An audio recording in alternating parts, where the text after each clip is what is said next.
Welcome, weary undead, to the cursed kingdom of Drangleic, where cycles turn like grinding millstones and curses spread like morning mist across forgotten lands. Tonight, we shall explore the complete rise and fall of a realm built upon ancient bones and doomed from its very foundation. This is a tale of kings and queens, of flames that flicker and die, of choices that echo across eternity itself.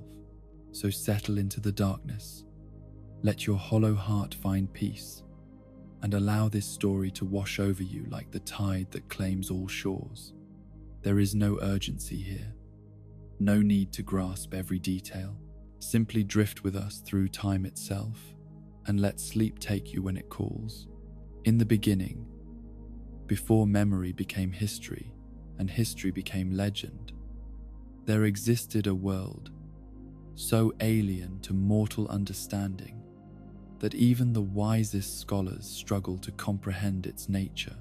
This was the Age of Ancients, a time when the very concepts of life and death, light and darkness, heat and cold existed in perfect, eternal balance that knew neither change nor growth nor the possibility of endings. The world stretched endlessly in all directions, a realm of perpetual grey stone and towering arch trees that reached towards skies that held neither sun nor moon nor stars.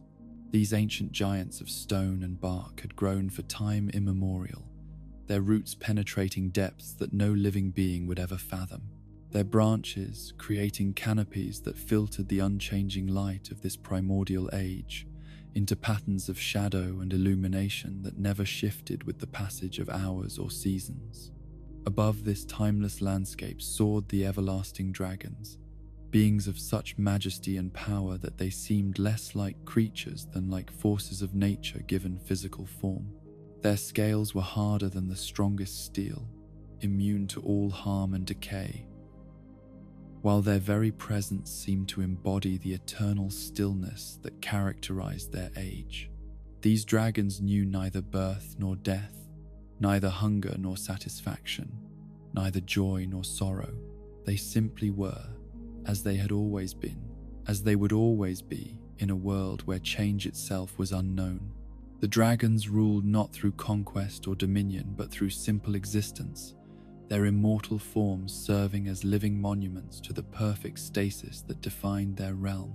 They built no cities, forged no weapons, created no art, for in their world of eternal sameness, there was no need for such things. They were complete unto themselves, requiring nothing beyond their own magnificent existence to validate their place in the cosmic order. Yet beneath this surface of perfect tranquility, in the deepest, darkest places where even the ancient arch trees feared to send their roots, something stirred that would change everything. In caverns so far below the grey surface that they might have belonged to another world entirely, a discovery awaited that would shatter the eternal peace and set in motion cycles of creation and destruction that would define all the ages to come. Here, in these forgotten depths, explorers whose names have been lost to the consuming hunger of time itself found something that should not have existed in their changeless world. The first flame burned in the darkness like a star fallen to earth, its light unlike anything that had ever existed in the Age of Ancients. This was not the grey, even illumination that characterized their realm, but something alive and dancing, something that spoke of possibilities and changes and endings and beginnings all wrapped together in tongues of brilliant fire. The flame was more than mere light or heat. It was the physical manifestation of disparity itself, the force that would divide the perfect unity of the ancient world into concepts that had never before existed. Light and dark, life and death, heat and cold. All these dualities burst forth from the flame like seeds scattered on fertile ground, taking root in a reality that had never known such distinctions. From this primordial fire, emerged 4 beings who would claim lordship over the new dispensation, each drawn to the flame by some fundamental aspect of their nature that resonated with its transformative power. These were not the first living creatures to encounter the flame, but they were the first to understand its significance and the first to possess the wisdom and courage necessary to claim its gifts for themselves. Gwyn, who would come to be known as the Lord of Sunlight, was the most magnificent of these first lords, his very being seeming to embody the brilliant radiance that the flame had brought into the world. His lightning spear could split mountains, and his presence alone could banish the deepest shadows. Yet he possessed also a nobility and wisdom that made him a natural leader among those who would reshape reality itself.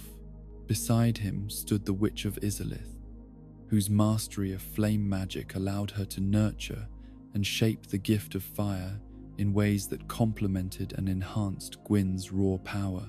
She was a creator and nurturer, one who saw in the flame not merely a weapon against the old order, but a tool for building something new and beautiful in its place. The Gravelord Nito represented death itself, the dark mirror to the life-giving properties of the flame. His dominion over the ending of things was not cruel or malevolent, but necessary, for in a world where new forms of life could come into being, there must also be proper endings to make room for fresh growth and change. Most mysterious of all was the fourth lord, known only as the Furtive Pygmy, whose small stature and humble appearance belied the tremendous significance of the gift he claimed from the flame. His portion was the dark soul itself, a fragment of humanity that would prove to be the most enduring and perhaps the most important of all the powers that emerged from that primordial fire. With their newfound abilities, these lords recognized that the age of eternal stasis was coming to an end, and they prepared for war against the everlasting dragons, whose very existence represented the old order that could not coexist with the disparity the flame had introduced. This would not be a conflict born of hatred or greed, but rather the inevitable collision between two incompatible ways of being, between permanence and change, between the perfection of stasis and the chaos of growth and decay. The war that followed was unlike anything that had come before or would come after, a conflict that stretched across ages and remade the very foundations of reality. The dragons, despite their incredible individual power and their scales that had never known the touch of harm, found themselves facing enemies who possessed something they had never encountered: the ability to grow stronger through struggle, to adapt and change in response to new challenges. Gwyn's lightning pierced the storm clouds that had never before known such illumination, his spears of pure radiance striking down dragons whose scales had seemed eternally invulnerable. The Witch of Izalith conjured flames that burned with the heat of creation itself, while Nito commanded armies of the dead that could overwhelm even the mightiest dragon through sheer persistence and the grim mathematics of attrition. Yet perhaps the most crucial contribution to this cosmic war came from within the dragon's own ranks, as Seath the Scaleless, born without the immortal scales that protected his kin, chose to ally himself with the lords rather than face inevitable extinction alongside his dragon brethren. His betrayal provided the lords with knowledge of dragon weaknesses that proved decisive in their campaign against the old order. When the last dragon fell and the Age of Ancients finally ended, the victorious lords found themselves rulers of a world that was fundamentally different from anything that had existed before. The grey, changeless landscape gave way to realms of incredible diversity and beauty, where the interplay of light and darkness created vistas of breathtaking magnificence. Forests grew where arch trees had stood in eternal stillness, while rivers flowed where once there had been only stone. Gwyn established his kingdom of Aenor Londo in the heights above the world, a realm of golden light and impossible architecture that served as both palace and temple to the new order he represented. From this celestial seat, He ruled over the Age of Fire with wisdom and benevolence, sharing the gifts of his Lord's soul with his knights and family members, creating a hierarchy of divine beings who could help govern the transformed world. The Witch of Izalith retreated to her own domain, where she continued her experiments with flame magic and worked to understand the deeper mysteries of the fire that had made their victory possible.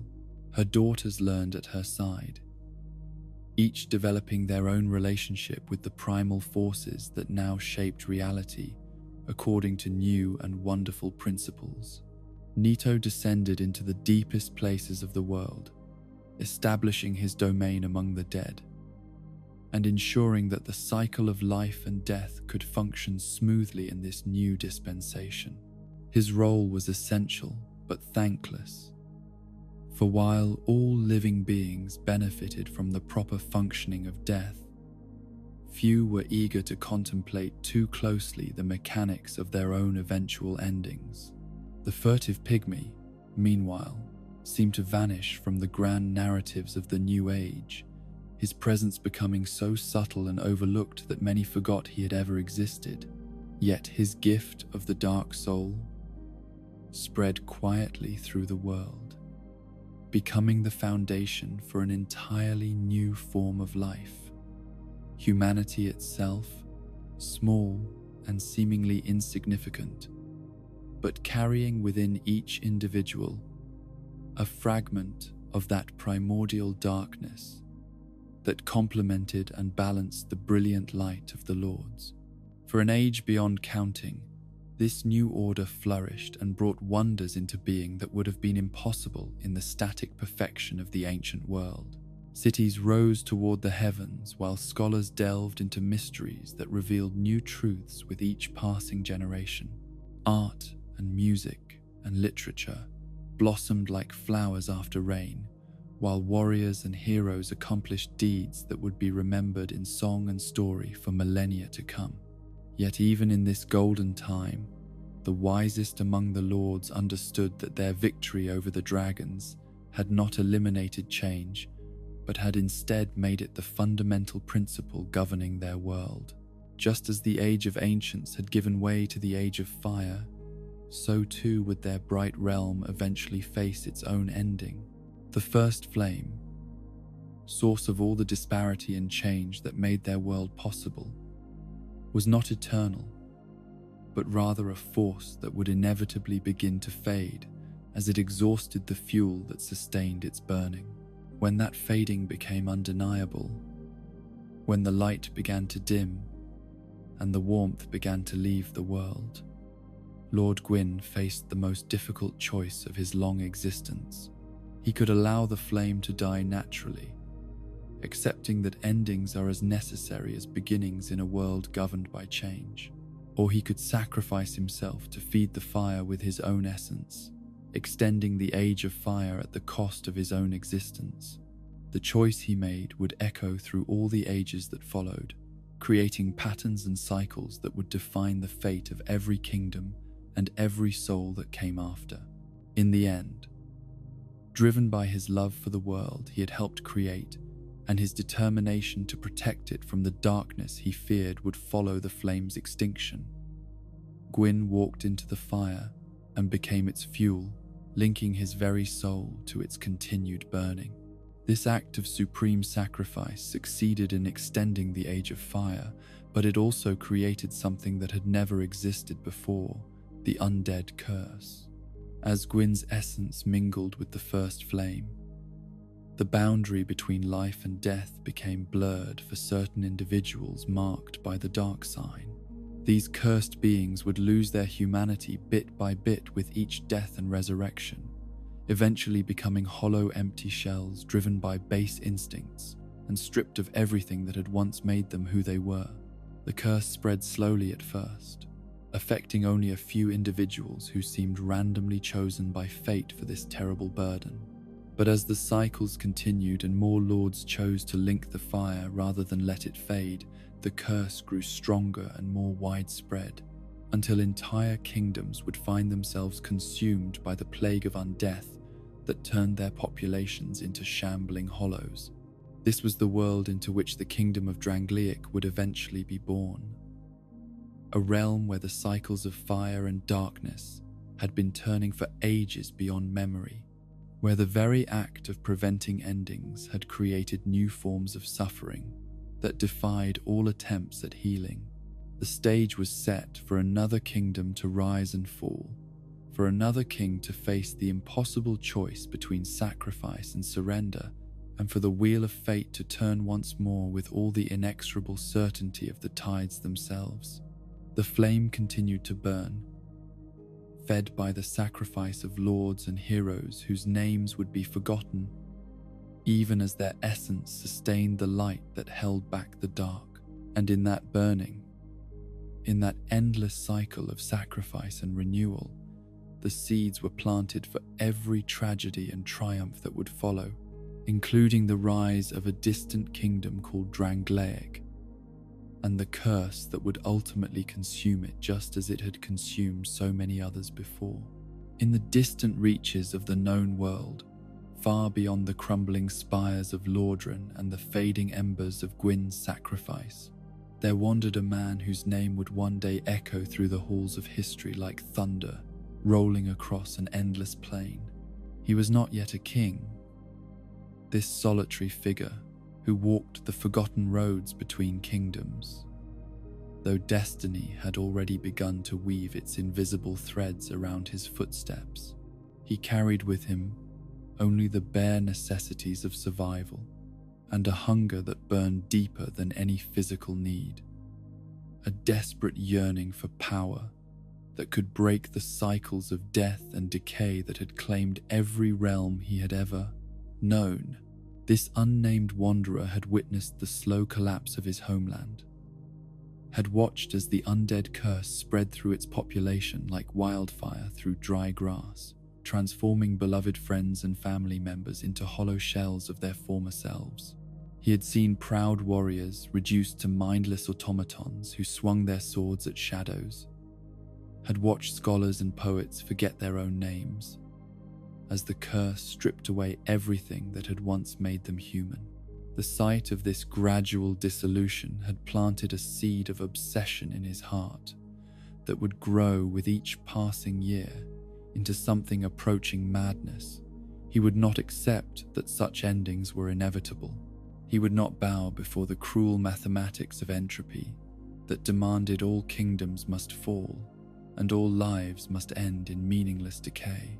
Somewhere in the world, he believed, there had to be power enough to break these patterns, to create a realm that could endure beyond the reach of curses and the hungry darkness that waited at the end of all things. His journeys took him through lands whose very names have been lost to the consuming appetite of time. Kingdoms that had once been great but now lay in ruins, their populations scattered to the winds, or transformed into the shambling undead that wandered aimlessly through the wreckage of their former civilization. In each place, he searched for answers, for some trace of wisdom or power that might illuminate the path toward the permanence he sought. In the libraries of fallen cities, he pored over ancient texts that spoke of primordial flames and lord souls, of cycles that turned like great wheels, and of heroes who had faced the darkness with varying degrees of success. In the laboratories of mad alchemists, he observed experiments that pushed the boundaries between life and death, seeking to understand the fundamental forces that governed existence itself. In the temples of forgotten gods, he knelt before altars that had not received prayers in centuries, hoping that divine wisdom might yet reveal itself to one whose need was desperate enough to pierce the veil of abandonment. Yet for all his searching, for all the knowledge he accumulated and the secrets he uncovered, the ultimate answer continued to elude him. The power he sought, the ability to create something truly permanent in a world governed by change, seemed to exist always just beyond his reach. Like a star that grows more distant the harder one tries to grasp it. It was during the darkest period of his wandering, when despair had begun to whisper in his ear that his quest was futile, and his dreams nothing more than the delusions of a man who could not accept reality, that fate chose to intervene in a manner both subtle and profound. In a ruined palace whose original purpose had been forgotten by all living memory, where shadows danced between broken pillars and the wind sang mournful songs through shattered windows, he encountered a woman who would change the entire trajectory of his existence. She called herself Nashandra, and she was beautiful beyond any standard by which mortal loveliness might be measured. Her voice carried the music of distant oceans. Her movements possessed the grace of wind through tall grass, and her eyes held depths that seemed to reflect not just light, but the very essence of mystery itself. When she spoke, it was with words that seemed to have been crafted specifically for his ears, addressing concerns he had never voiced aloud, and offering sympathy for struggles he had thought were his alone to bear. Nashandra listened to his tales of wandering and searching with the patience of someone who had all the time in the world, her attention so complete and focused that he felt, perhaps for the first time in his adult life, that he was truly being seen and understood. She did not dismiss his dreams as impossible or his quest as foolish. Instead, she spoke of other lands beyond the reach of most travelers, places where different rules might govern the relationship between life and death, permanence and change. She knew of kingdoms across distant seas, she told him, realms where ancient magic still held sway, and where the grinding inevitability of the cycles might be challenged by one with sufficient will and wisdom. She spoke of giants who possessed secrets that predated even the age of ancients, of technologies and powers that had never been tainted by the curse that plagued the kingdoms he had known. More than that, she seemed to recognize something in him that he had never seen in himself, a potential for greatness that needed only the right circumstances to flourish. Where others had seen a desperate wanderer chasing impossible dreams, she saw a future king whose destiny was merely waiting for the proper moment to unfold. Her words were like water to a man dying of thirst, providing not just hope but the specific direction his wandering had always lacked. Under her gentle guidance, the unnamed man began to transform from a seeker into a conqueror. She showed him how to read the subtle signs that revealed the weaknesses in existing power structures, taught him to recognize the moments when populations were ready for new leadership, helped him understand the delicate art of turning desperate people's hopes into unshakable loyalty. Together, they traveled to lands where small kingdoms struggled against the encroaching darkness of the undead curse, where traditional rulers had proven inadequate to the challenges of their time. In these places, the man who would become Vendrick began to practice the skills of leadership, offering protection to those who had known only vulnerability, bringing order to chaos, and demonstrating through deed rather than word that he possessed the strength necessary to build something lasting. His early conquests were modest affairs, the absorption of city-states and small principalities whose rulers had already been weakened by internal strife or external threats. But with each victory, his reputation grew, and with his reputation came the followers who would form the core of a true army.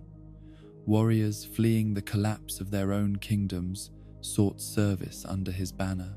Scholars and craftsmen who had lost their patrons found new purpose in his cause. Ordinary people who had grown tired of living in fear began to believe that perhaps this stranger from distant lands could succeed where their hereditary rulers had failed. Nashandra remained constantly at his side throughout these early campaigns, her counsel proving invaluable in matters both military and political. She seemed to possess an intuitive understanding of human nature that allowed her to predict how different groups would respond to various approaches, helping him craft strategies that minimized bloodshed while maximizing the psychological impact of his victories. Yet there was something else about her presence that proved equally valuable, a sense of legitimacy that seemed to flow from her very being.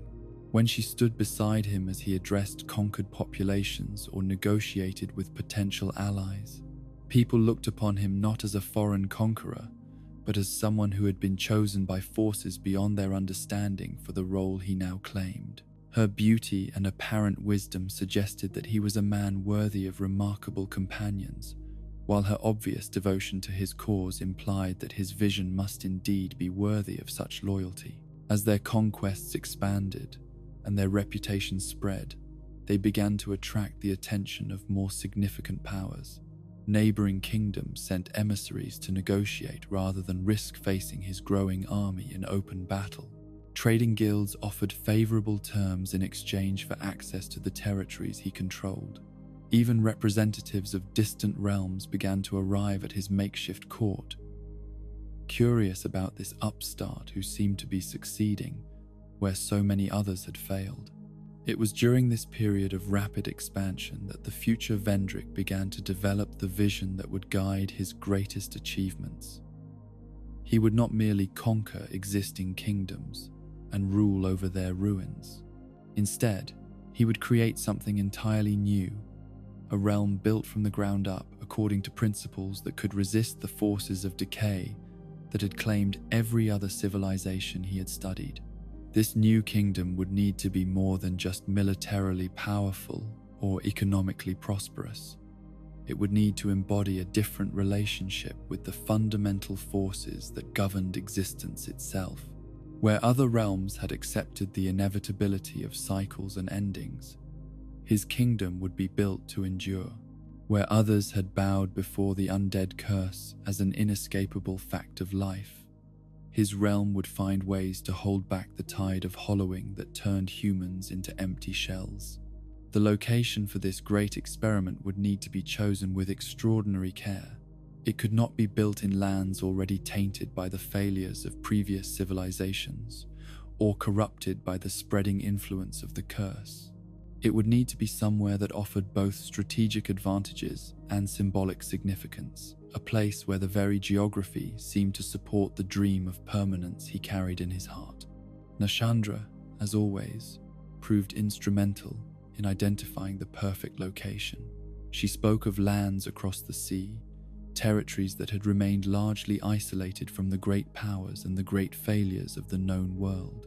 These were places where the earth itself seemed to pulse with ancient energies, where the boundary between the mundane and the mystical was thinner than in more civilized regions. The journey across the sea was itself a test of the loyalty and dedication that the future Vendrick had inspired in his followers. Ships had to be built or acquired, provisions gathered for an expedition of unknown duration, and arrangements made for governing the territories they would leave behind. Many of his supporters had to make difficult choices about whether to accompany their leader into the unknown or remain behind to protect what they had already built together. Those who chose to join him on this ultimate adventure were rewarded with sights that few mortals had ever witnessed. The voyage took them through waters that seemed to exist at the intersection of multiple realities, past islands where time itself flowed differently, and the normal rules of cause and effect seemed to bend in response to will and desire rather than natural law. When they finally reached their destination, the land that would become the kingdom of Drangleic stretched before them like a promise made manifest. Here were fertile valleys that had never known the tread of armies, forests where ancient magic still slumbered in the depths of forgotten groves, and mountains whose peaks seemed to touch the very edge of heaven itself. The indigenous population was small and scattered, more likely to flee from strangers than to offer organized resistance to conquest. Yet, even more important than the practical advantages of this new land were the spiritual qualities that made it seem perfect for the great work that lay ahead. The very air seemed to vibrate with potential, as if the earth itself was waiting for someone with sufficient vision to unlock the secrets it had been hoarding since the dawn of time. Ancient ruins dotted the landscape, remnants of civilizations so old that their purposes could only be guessed at, but all of them seemed to pulse with the same underlying energy that made this place feel different from anywhere the future Vendrick had ever traveled. With Nashandra's continued guidance, he began the monumental task of transforming this raw potential into the foundation of a true kingdom. The first settlements were built with careful attention to both defensive considerations and symbolic meaning, their layouts designed to channel and focus the mystical energies that flowed through the land like underground rivers. The great castle that would serve as the heart of his kingdom was planned as more than just a seat of government or a military stronghold. It would be a physical embodiment of his vision of permanence.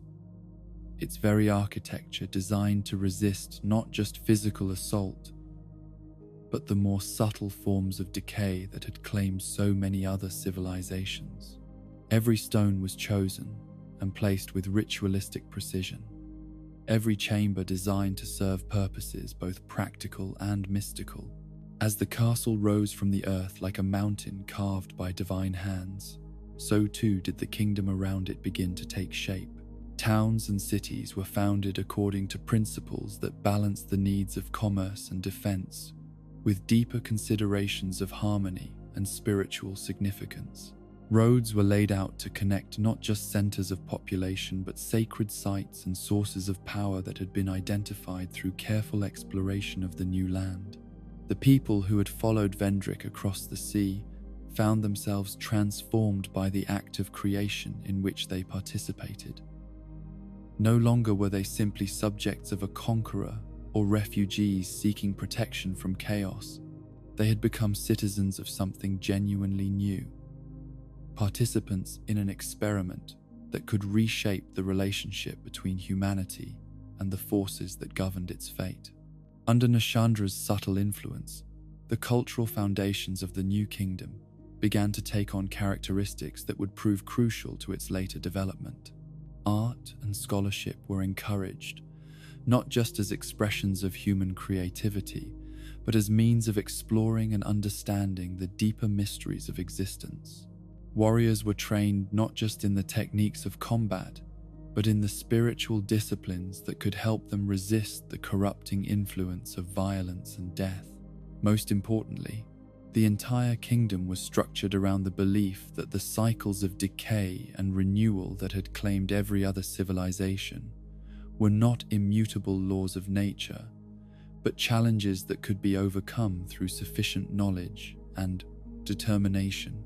This was not mere optimism, but a fundamental organizing principle that influenced every aspect of how the kingdom developed. The court that grew up around Vendrick and Nashandra reflected this ambitious vision, attracting scholars and mystics from across the known world who were drawn by rumors of a place where impossible dreams might actually be realized. These learned individuals brought with them knowledge and techniques that had been preserved through the collapse of their own civilizations, contributing to a growing repository of wisdom that seemed to offer genuine hope for breaking the patterns that had trapped humanity in endless cycles of rise and decline. As the years passed and the kingdom solidified its foundations, Vendrick himself underwent a transformation that seemed to validate every hope his followers had placed in him. The desperate wanderer who had once searched fruitlessly for answers in the ruins of dead kingdoms had become a true king, radiating authority and wisdom in equal measure. His decisions showed the kind of long-term thinking that had been absent from most rulers' approaches to governance, while his personal presence inspired the kind of loyalty that could not be bought or coerced. Yet even as the kingdom of Drangleic grew in power and prosperity, even as it seemed to be succeeding where so many others had failed, there were subtle signs that all was not as perfect as it appeared on the surface. Nashandra's influence, while consistently beneficial in its practical effects, carried with it certain qualities that those with the wisdom to recognize such things might have found troubling. Her beauty, for instance, seemed to exist outside the normal processes of aging that affected all mortal creatures. Her knowledge of distant lands and ancient secrets sometimes revealed depths that seemed impossible for any individual to have acquired through normal means. Most tellingly, her devotion to Vendrick's cause, while apparently absolute, sometimes manifested in ways that suggested her understanding of his ultimate goals might be subtly but significantly different from his own. The king himself, caught up in the intoxicating process of building something unprecedented and surrounded by the constant validation of his expanding success, had neither the time nor the inclination to examine too closely the source of his good fortune.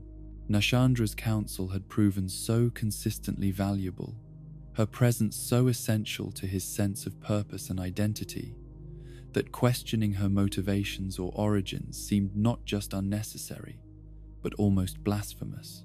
Thus was the kingdom of Drangleic founded upon a foundation that seemed solid as bedrock, but contained within itself the seeds of its own eventual destruction. The very qualities that made its early success possible, the mysterious energies of its chosen location, the supernatural wisdom of its queen, the absolute faith of its people in their king's vision, would eventually prove to be double-edged gifts that carried prices no one had anticipated paying. Yet for now, in these golden early days when anything seemed possible and the future stretched ahead like an unwritten book waiting for heroes to fill its pages, the kingdom of Drangleic stood as a testament to the power of human will and vision. It was a realm where the impossible had been made manifest, where the cycles of decay and renewal had been challenged if not yet conquered, and where a king and queen ruled over subjects who believed they were participating in something truly legendary. The stage was set for both the greatest triumphs and the most devastating tragedies that would define the kingdom's place in history, though none who lived through these golden days could have imagined the darkness that would eventually claim everything they had worked so hard to build. The kingdom of Drangleic had grown beyond even Vendrick's most ambitious early dreams, its influence spreading across the known world like ripples from a stone dropped into still water. What had begun as a desperate exile's vision of permanence had transformed into a realm of such power and prosperity that emissaries from distant kingdoms journeyed for months simply to witness its marvels with their own eyes.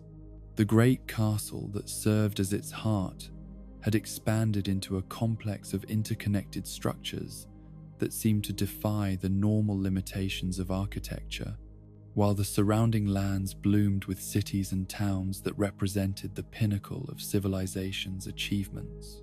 King Vendrick himself had become a figure of legend even within his own lifetime, spoken of in the same breath as the ancient lords who had shaped the world in its earliest ages.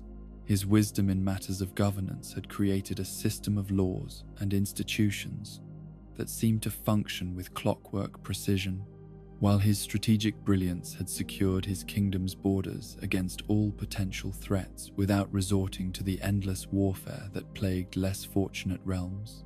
Yet perhaps most remarkably, Drangleic had achieved something that many had declared impossible.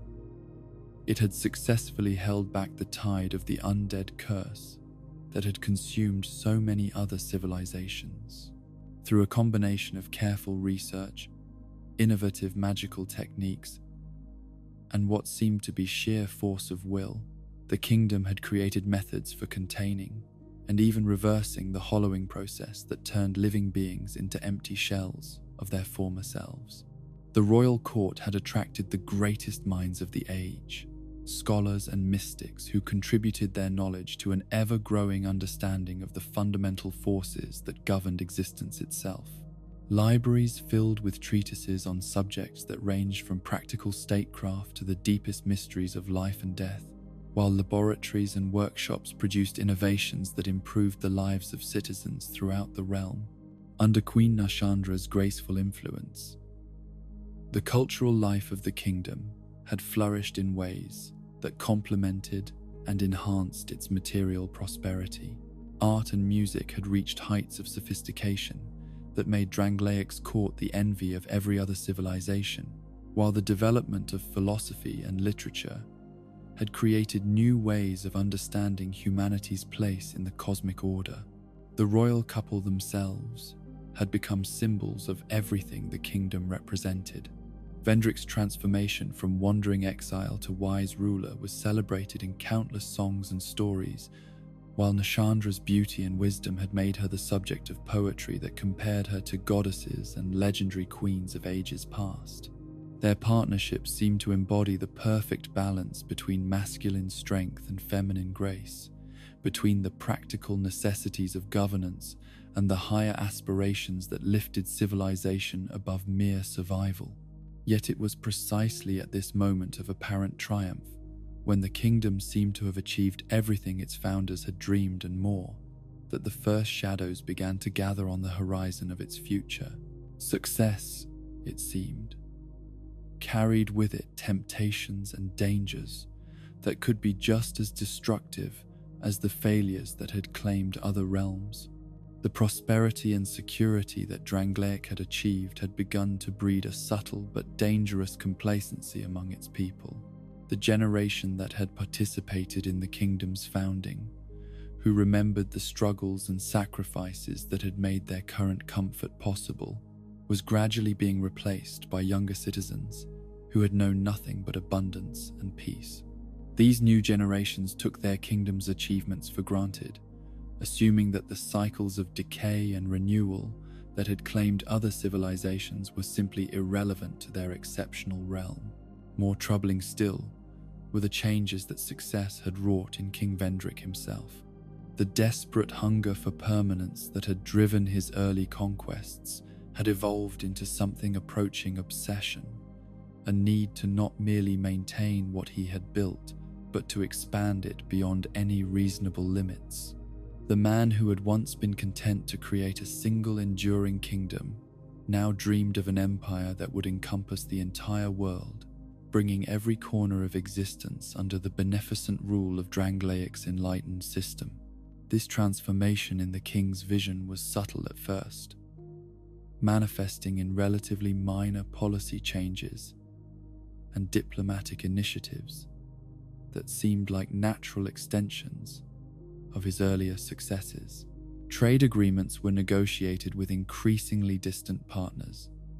Military alliances were forged with kingdoms that had previously been considered too remote to matter, and exploratory expeditions were launched to map and catalogue regions that no citizen of Drangleic had ever seen. Yet, as these initiatives expanded in scope and ambition, they began to require resources and attention that strained even Drangleic's considerable capabilities.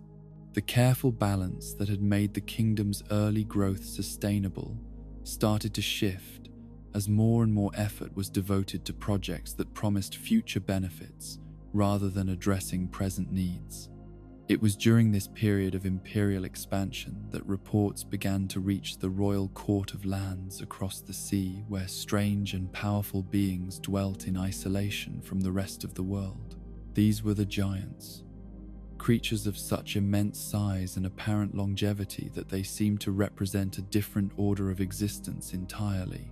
Their civilization, if it could be called that, appeared to function according to principles that bore no resemblance to anything known in the human world. The giants built no cities in any conventional sense, created no art that human minds could comprehend, and engaged in no trade or diplomacy with neighboring peoples. They seemed to exist in a state of perpetual contemplation, their vast forms moving slowly across landscapes that they had shaped according to patterns whose meaning could only be guessed at. Most intriguingly, they appeared to possess secrets related to the fundamental nature of souls and the forces that governed life and death. For King Vendrick, whose entire reign had been built around the quest for permanence and the desire to transcend the limitations that had claimed other kingdoms, the mere existence of these beings represented both a challenge and an opportunity. If creatures of such apparent antiquity and wisdom could be studied, or perhaps even bargained with, their knowledge might provide the final piece of the puzzle he had been trying to solve since his earliest days of wandering. The initial expeditions sent to observe and make contact with the giants returned with reports that only intensified the king's fascination. These beings appeared to possess lifespans that dwarfed even the longest-lived humans, their memories reaching back to ages that predated recorded history. More importantly, They seemed to have achieved a form of existence that was naturally resistant to the forces of decay and corruption that plagued other forms of life. Yet the giants themselves showed no interest in sharing their secrets with the human explorers who attempted to approach them. They were not hostile in any conventional sense, but they remained utterly indifferent to all attempts at communication or negotiation. They simply continued their mysterious activities, as unmoved by human presence as mountains are unmoved by the insects that crawl across their slopes. This indifference, rather than discouraging Vendrick's interest, only served to inflame his obsession with unlocking their secrets. Here were beings who had apparently achieved the very permanence he had spent his entire life seeking, yet they seemed content to hoard their wisdom rather than use it for the betterment of all existence.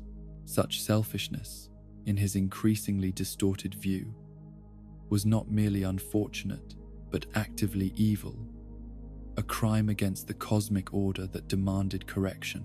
Queen Nashandra, observing her husband's growing fixation with the giants, began to offer counsel that subtly encouraged his more aggressive impulses.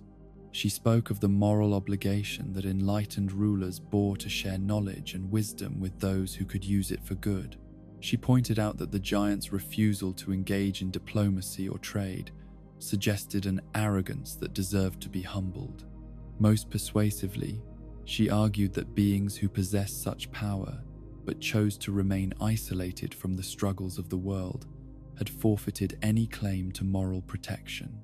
Under her influence, what had begun as scholarly curiosity gradually transformed into something approaching righteous indignation. The king began to see the giants not as mysterious beings whose ways were beyond human understanding, but as selfish hoarders who were actively preventing progress toward a more perfect world. Their very existence became, in his mind, an obstacle to the ultimate goals he had set for his kingdom and his own legacy. The planning for what would become known as the expedition to the land of the giants consumed months of careful preparation and strategic thought. This would not be a simple military campaign, but a complex operation that combined elements of exploration, diplomacy, and, if necessary, conquest. The finest ships in the royal fleet were modified for the long ocean voyage, while the most skilled warriors and scholars in the kingdom were selected to participate in what was presented as a mission of historic importance. Vendrick himself would not accompany this expedition, much as he might have desired to witness firsthand the wonders and secrets that awaited discovery.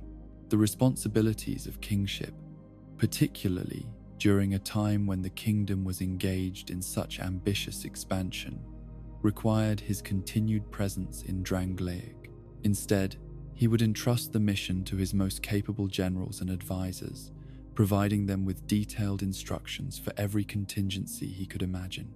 The expedition that finally set sail from Drangleic's harbours was a sight to behold, a flotilla of ships carrying not just warriors and supplies, but also scholars and mystics, equipped with every tool and technique the kingdom had developed for the study of ancient mysteries. The cream of Drangleic's military and intellectual elite had been assembled for a mission that was intended to crown the kingdom's achievements with the ultimate prize, the secrets of true permanence. Yet from the very beginning, the expedition was tainted by assumptions and attitudes that would prove catastrophically misguided. The leaders who had been chosen for this historic mission had been selected for their loyalty to the king's vision rather than for their wisdom or cultural sensitivity. They approached the giants not as potential partners in some great mutual endeavor, but as obstacles to be overcome or resources to be exploited for Drangleic's benefit. When they finally reached the land of the giants after a voyage that tested the limits of their navigation skills and seacraft, what they found both confirmed their expectations and shattered their assumptions. The giants were indeed creatures of incredible power and apparent wisdom, their very presence radiating an aura of ancient knowledge and timeless stability. Yet they were also utterly alien in ways that made meaningful communication seem impossible. The attempts at diplomacy that had been planned so carefully in the halls of Drangleic Castle proved utterly futile when faced with beings who seemed to exist according to entirely different principles of thought and motivation. The giants acknowledged the presence of the human expedition, but showed no more interest in their offerings and proposals than they had shown in previous attempts at contact. They simply continued their mysterious activities, neither welcoming the visitors nor actively opposing their presence. For the expedition leaders, this indifference was both frustrating and infuriating. They had come prepared for many possible responses: hostility, curiosity, even worship, but not for this complete dismissal of their significance. The careful diplomatic protocols they had rehearsed seemed ridiculous when applied to beings who appeared to regard human civilization as no more relevant than the movements of ants or the changing of the weather. As days turned to weeks and no progress was made in establishing meaningful contact with the giants, the expedition leaders found themselves under increasing pressure to justify their mission and produce results that would satisfy their king's expectations. The resources that had been devoted to this undertaking, the hopes that had been invested in its success, demanded some form of tangible achievement that could be brought back to Drangleic as proof of the expedition's value. It was during this period of growing desperation that one of the scholars attached to the expedition made a discovery that would change everything. Deep within what appeared to be some form of giant structure, though its purpose remained incomprehensible, he found an object that radiated power in ways that were immediately recognizable to anyone trained in the mystical arts. This artifact, which would later come to be known simply as the treasure that doomed Drangleic, appeared to be some form of concentrated soul energy that had been shaped and refined through techniques that surpassed anything known to human magic. Its very presence seemed to bend reality around itself, creating effects that suggested mastery over the fundamental forces of existence that had been the ultimate goal of all Vendrick's searching. The scholar who made this discovery was intelligent enough to recognize both the incredible value of what he had found and the terrible implications of taking it without permission. This was clearly something of immense importance to the giants, possibly a sacred object or a tool that served some crucial function in their mysterious civilization. To steal it would be an act of such profound violation that it might justify any retaliation the giants chose to pursue. Yet when he brought news of his discovery to the expedition leaders, these concerns were quickly dismissed in favor of more practical considerations. Here at last was something concrete they could bring back to their king, proof that their mission had achieved something of genuine value. The moral implications of theft could be debated by philosophers and ethicists. Their immediate responsibility was to serve the interests of their kingdom and their monarch. The actual theft of the artifact was accomplished with surprising ease, a fact that should perhaps have served as a warning about the consequences that would follow. The giants made no immediate attempt to prevent the removal of their treasure, showing no more obvious concern about its disappearance than they had shown about any other aspect of the human presence in their land. To the expedition leaders, this apparent indifference seemed to validate their decision. If the giants cared so little about the object that they would not even try to protect it, then clearly it could not be as important as they had initially feared. Only later, as their ships sailed away from the land of the giants with their stolen prize secured in the holds, did some members of the expedition begin to wonder whether the giants' lack of immediate response might have more sinister implications.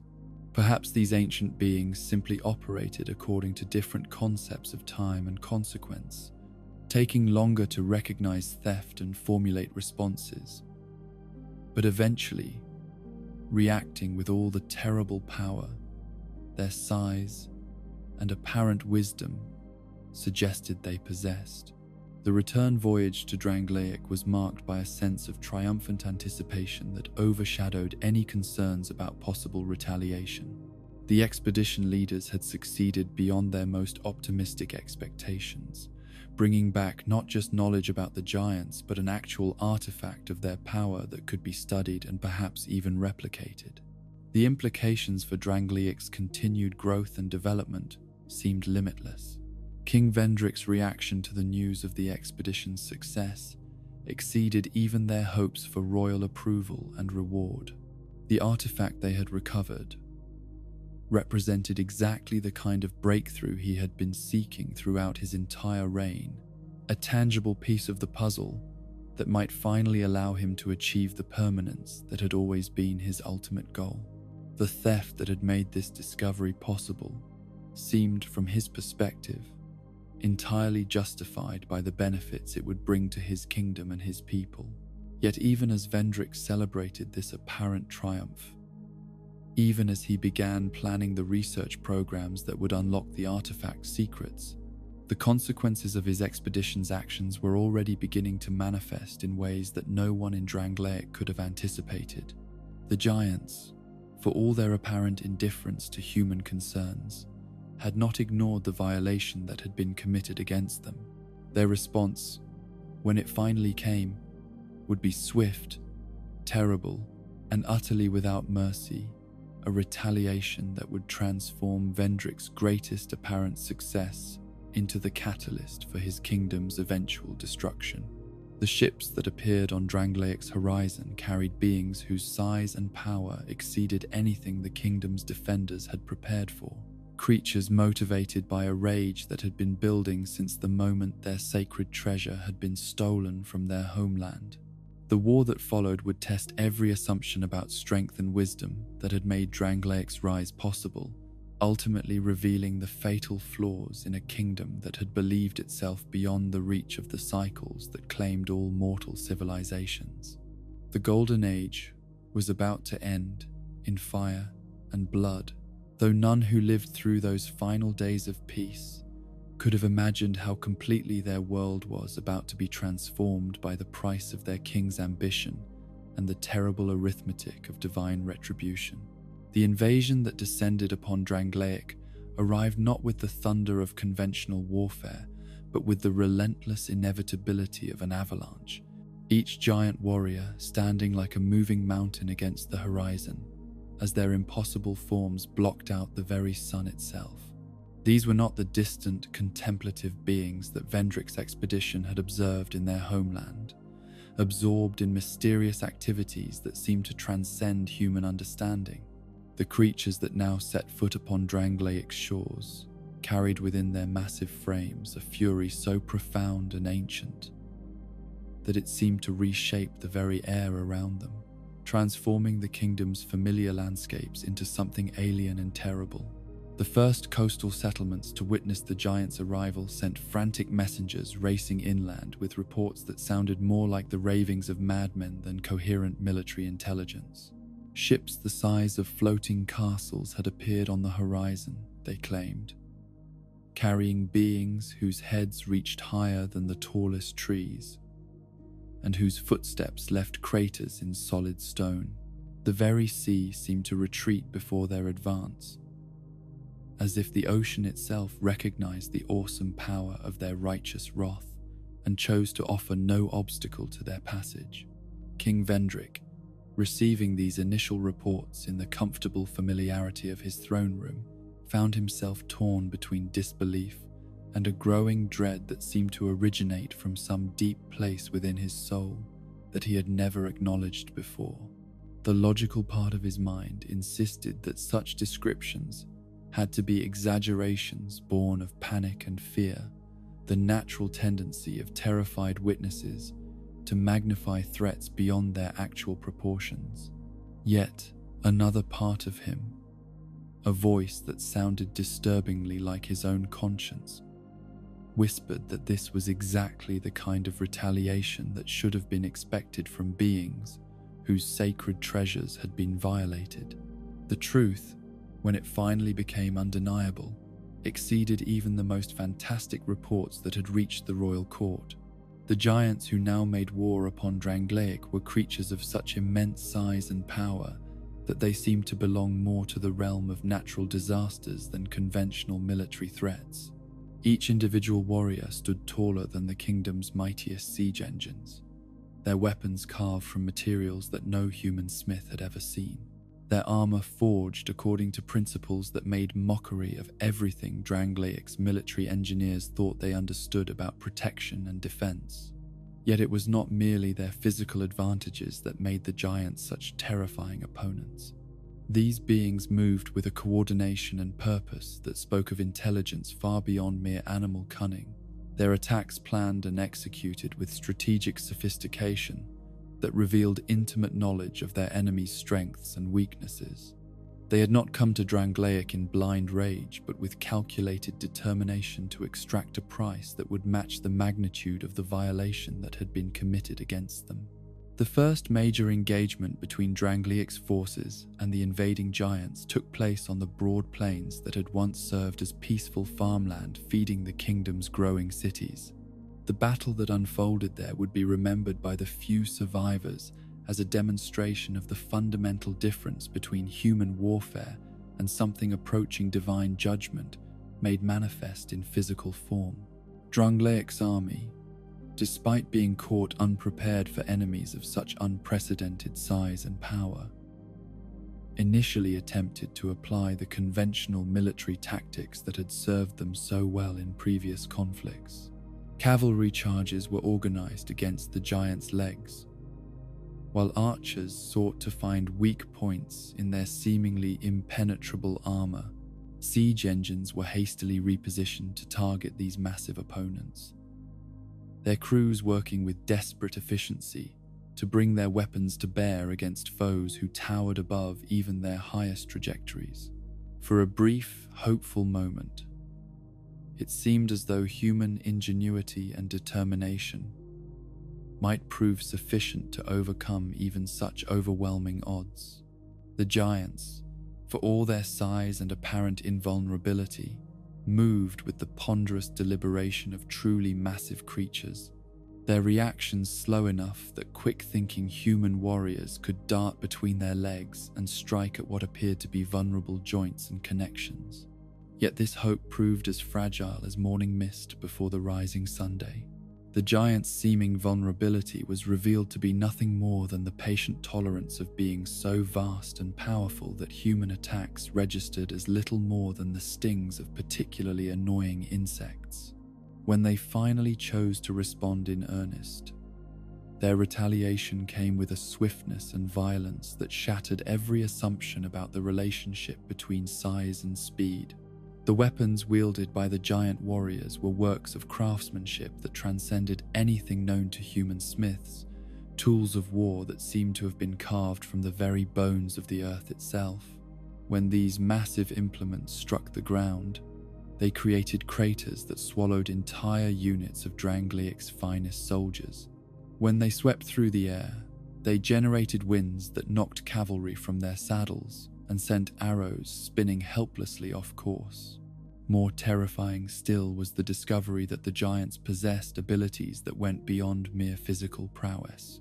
Some among their number could manipulate the very fabric of reality around them, creating effects that resembled magic but operated according to principles that no human sorcerer could comprehend.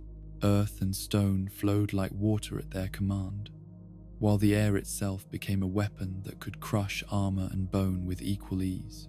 The battle that had begun with desperate courage and tactical sophistication devolved within hours into a rout so complete that it left survivors questioning everything they had believed about their kingdom's military might.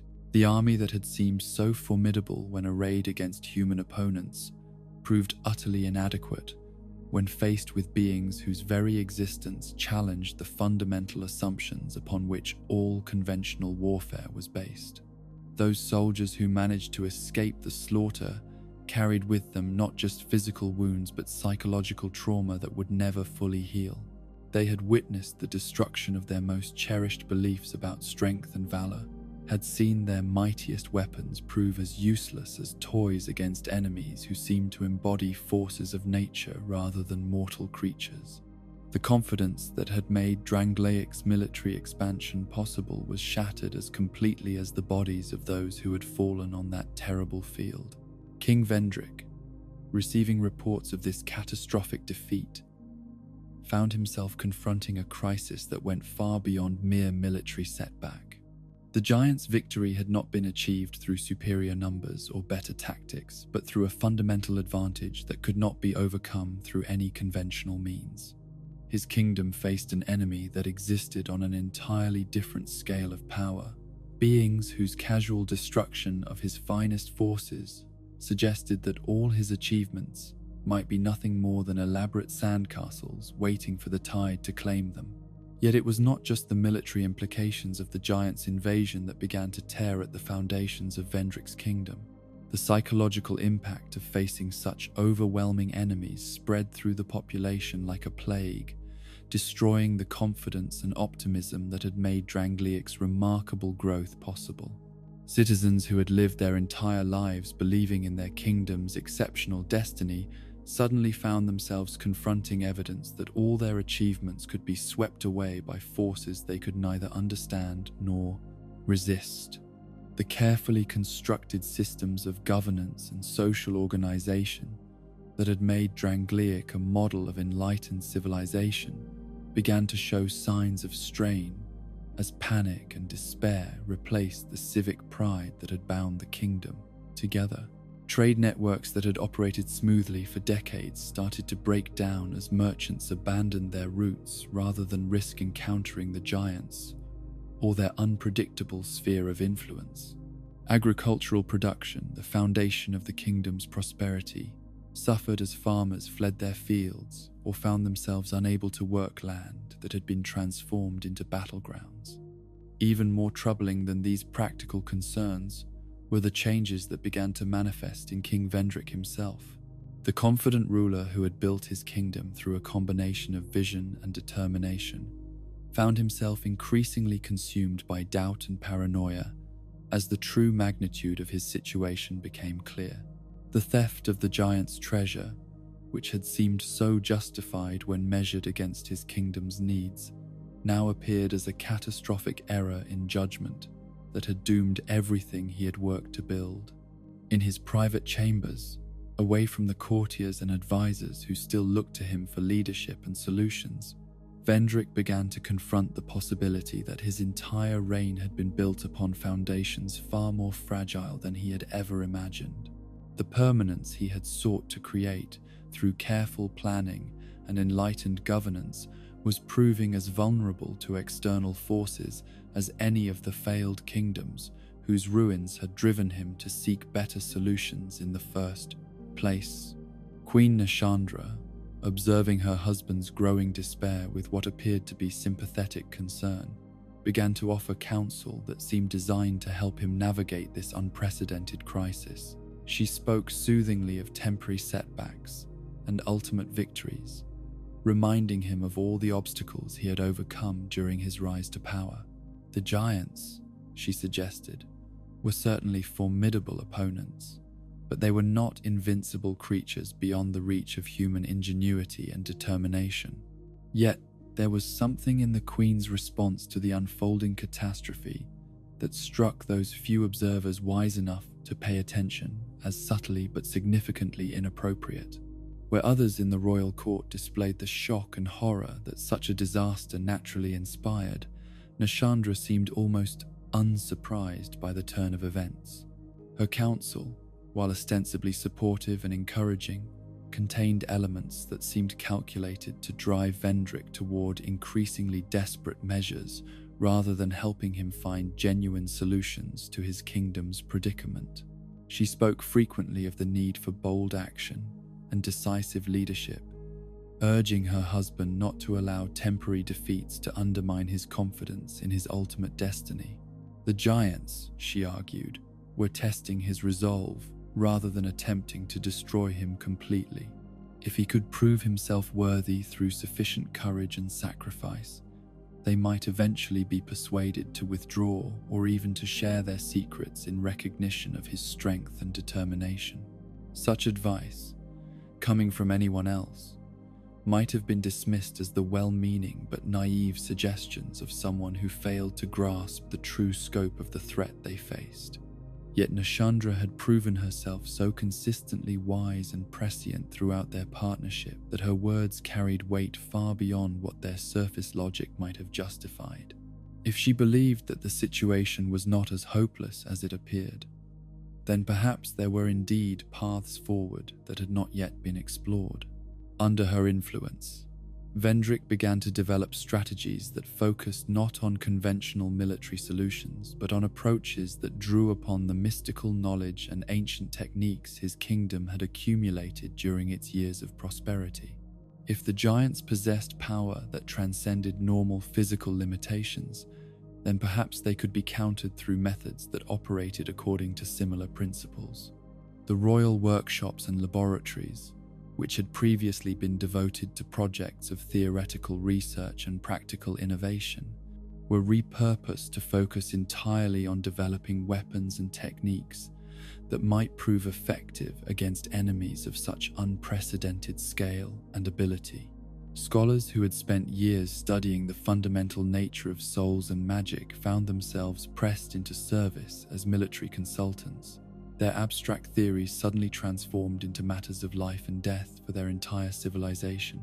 Yet, even as these desperate research programs consumed ever greater resources and attention, the giants continued their systematic destruction of everything Drangleic had built. Their advance was methodical rather than hurried, suggesting that they intended not merely to defeat the kingdom's military forces, but to dismantle its entire civilization stone by stone. Cities that had taken decades to build were reduced to rubble in days, their populations scattered to the winds, or simply obliterated by forces that treated human life as casually as humans might treat the lives of insects. The psychological impact of witnessing such comprehensive destruction began to manifest in ways that went far beyond normal battlefield trauma or civilian panic. The undead curse, which Drangleic's innovations had seemed to hold in check for so long, began to spread with renewed virulence as despair and hopelessness weakened the spiritual defenses that had protected the kingdom's population from its influence. Citizens who had lived full and productive lives suddenly found themselves bearing the dark sign, that terrible mark that signified their transformation into beings caught between life and death. The carefully maintained systems for containing and treating the curse proved inadequate when faced with such a massive surge in new cases. While the expertise needed to address the problem was increasingly unavailable, as the kingdom's scholars and mystics were pressed into military service, King Vendrick, observing the spread of the curse through his beloved kingdom, recognized it as a symptom of something far more serious than mere medical crisis. The curse fed on despair and hopelessness, growing stronger as people lost faith in their ability to control their own destinies. Its resurgence was evidence that the giant's invasion had succeeded in breaking something fundamental in his people's spirits, destroying the confidence and optimism that had made their previous resistance to the curse possible.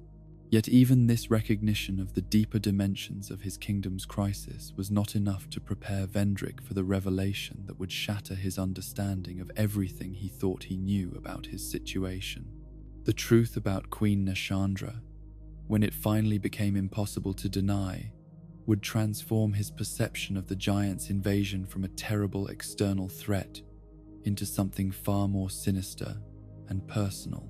The discovery began with small inconsistencies that might have been dismissed as the natural effects of stress and crisis on even the most perceptive observer. Nashandra's reactions to reports of giant victories seemed subtly wrong, containing traces of what might almost have been satisfaction rather than the horror and dismay that such news should naturally have inspired. Her suggestions for counter-strategies, while presented as attempts to help, seemed calculated to make the kingdom's situation worse rather than better. More troubling still were the changes in her appearance that became noticeable to those who had known her longest and observed her most closely. The timeless beauty that had made her legendary throughout the known world was beginning to show cracks, revealing glimpses of something underneath that was far different from the radiant queen who had helped build Drangleiac's golden age. The investigation that finally uncovered the truth about Nashandra's nature was conducted not by royal spies or court investigators, but by scholars whose research into ancient texts and forgotten lore had led them to discoveries they wished they had never made, deep in archives that had been gathered from across the known world, in manuscripts whose origins stretched back to the earliest ages of recorded history. They found references to beings of immense power and terrible purpose that matched too closely to Queen Nashandra's characteristics to be dismissed as mere coincidence. These ancient sources spoke of fragment queens, beings born from the shattered remnants of the dark soul itself, when it had been consumed by the abyss in ages past. Each fragment carried within itself a portion of that primordial darkness, manifesting in forms that were designed to corrupt and ultimately destroy everything they encountered. They were not evil in any conventional sense, but rather embodied the principle of entropy itself, existing to ensure that all things would eventually return to the primal darkness from which they had emerged. The fragment queens, according to these ancient texts, possessed an almost supernatural ability to identify and attach themselves to sources of power and achievement, drawing near to individuals and civilizations that had succeeded in creating something of lasting value. Their influence was always subtle at first, manifesting as wisdom and beauty that seemed to enhance and support their chosen targets' ambitions and dreams. Yet this support came with a price that was never revealed until it was too late to matter. The fragment queens were harbingers of destruction disguised as agents of creation, their very presence serving to accelerate the processes of decay and corruption that they claimed to be fighting against. They fed on success and achievement, growing stronger as their chosen targets reached ever greater heights, until eventually they possessed enough power to reveal their true nature and complete the destruction they had been nurturing from within. The scholars who uncovered this terrible truth found themselves faced with information so devastating that they initially tried to convince themselves it could not possibly apply to their beloved queen. Nashandra had been instrumental in creating everything good and noble about their kingdom. Her wisdom had guided Vendrick's most successful policies. Her beauty had inspired the artistic achievements that made their civilization the envy of the world, and her presence had provided the stability and continuity that allowed their realm to flourish across decades of growth and expansion. Yet, as they continued their research, comparing the ancient descriptions with their own observations of recent events, the evidence became impossible to deny. Nashandra's influence on the expedition to the giant's homeland, her encouragement of Vendrick's increasingly obsessive pursuit of permanence, her subtle but consistent guidance toward choices that had ultimately led to their current crisis, all of it fit the pattern described in texts written by scholars who had witnessed similar tragedies in ages past. The moment of final confirmation came when one particularly dedicated researcher discovered references to other fragment queens in various historical sources, descriptions of beings whose names and appearances were different but whose essential nature and methods remained consistent across centuries of separate manifestations. The parallels were so exact, the patterns so clearly repeated, that even the most skeptical observer would have been forced to acknowledge the truth. Queen Nashandra was not the wise and beautiful partner who had helped King Vendrick build his kingdom, but rather a fragment of primordial darkness that had attached itself to his vision and slowly corrupted it from within. Everything she had encouraged, every piece of advice she had given, every moment of support she had provided, had been calculated to lead Drangleic toward the destruction that was now consuming it from multiple directions simultaneously. The revelation of this truth, when it finally reached King Vendrick through carefully worded reports from his most trusted advisors, struck him with a force that seemed to shatter not just his understanding of his current situation, but his entire conception of his own identity and achievements. The kingdom he had built, the golden age he had created, the very love that had sustained him through decades of leadership and responsibility, all of it had been nothing more than an elaborate trap designed to feed the hunger of a being that existed to destroy everything he held dear.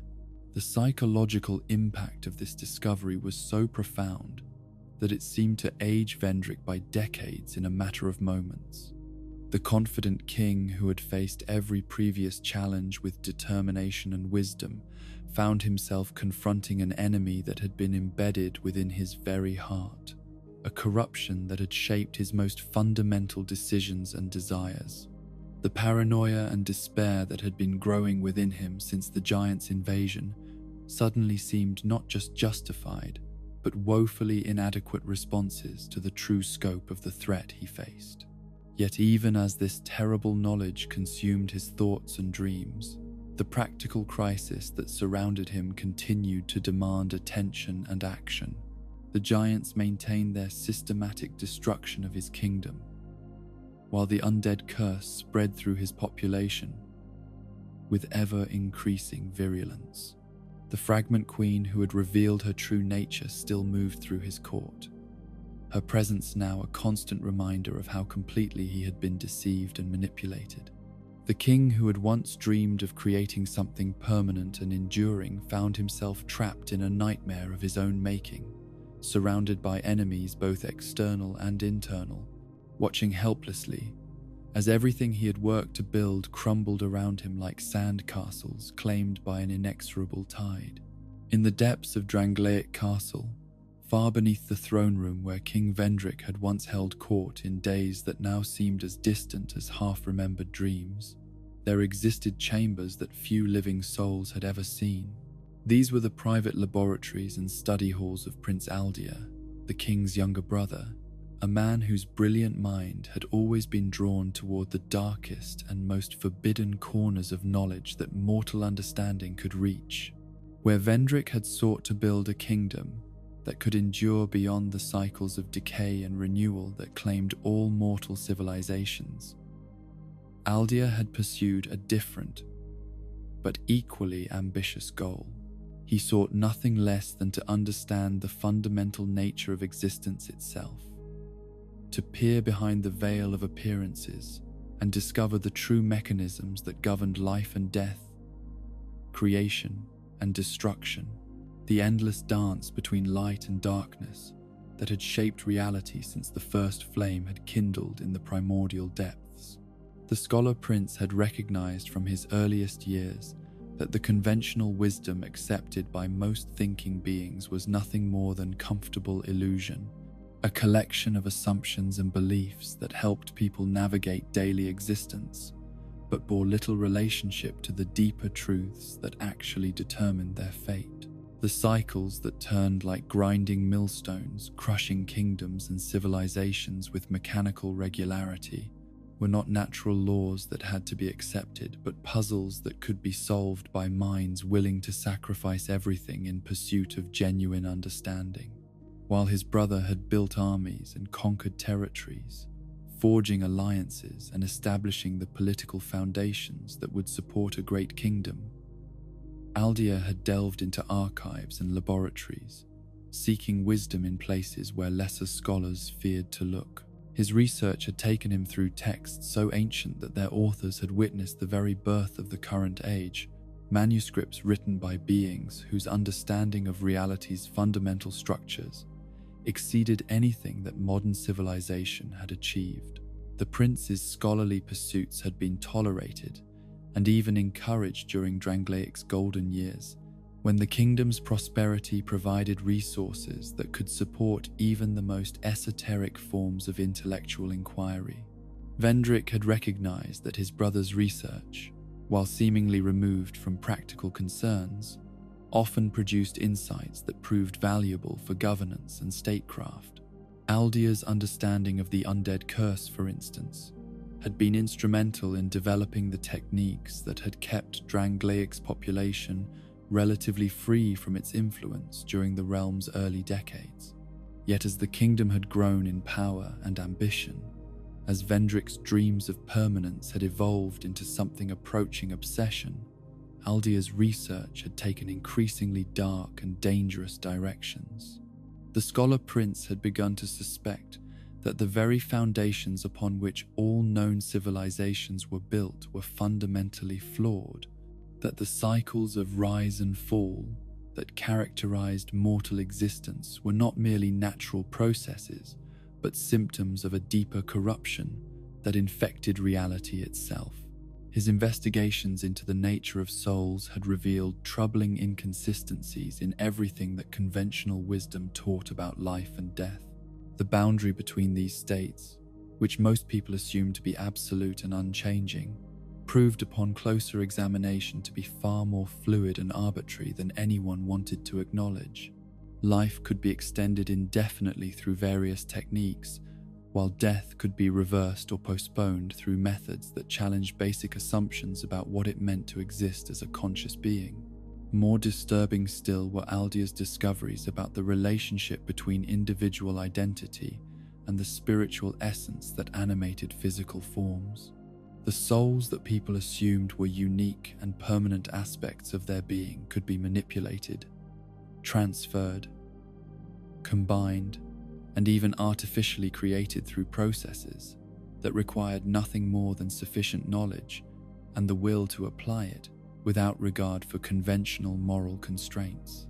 These revelations had led the Scholar Prince to question everything he had previously accepted about the nature of existence. If souls could be manufactured and manipulated like any other resource, then what meaningful distinction existed between natural and artificial life?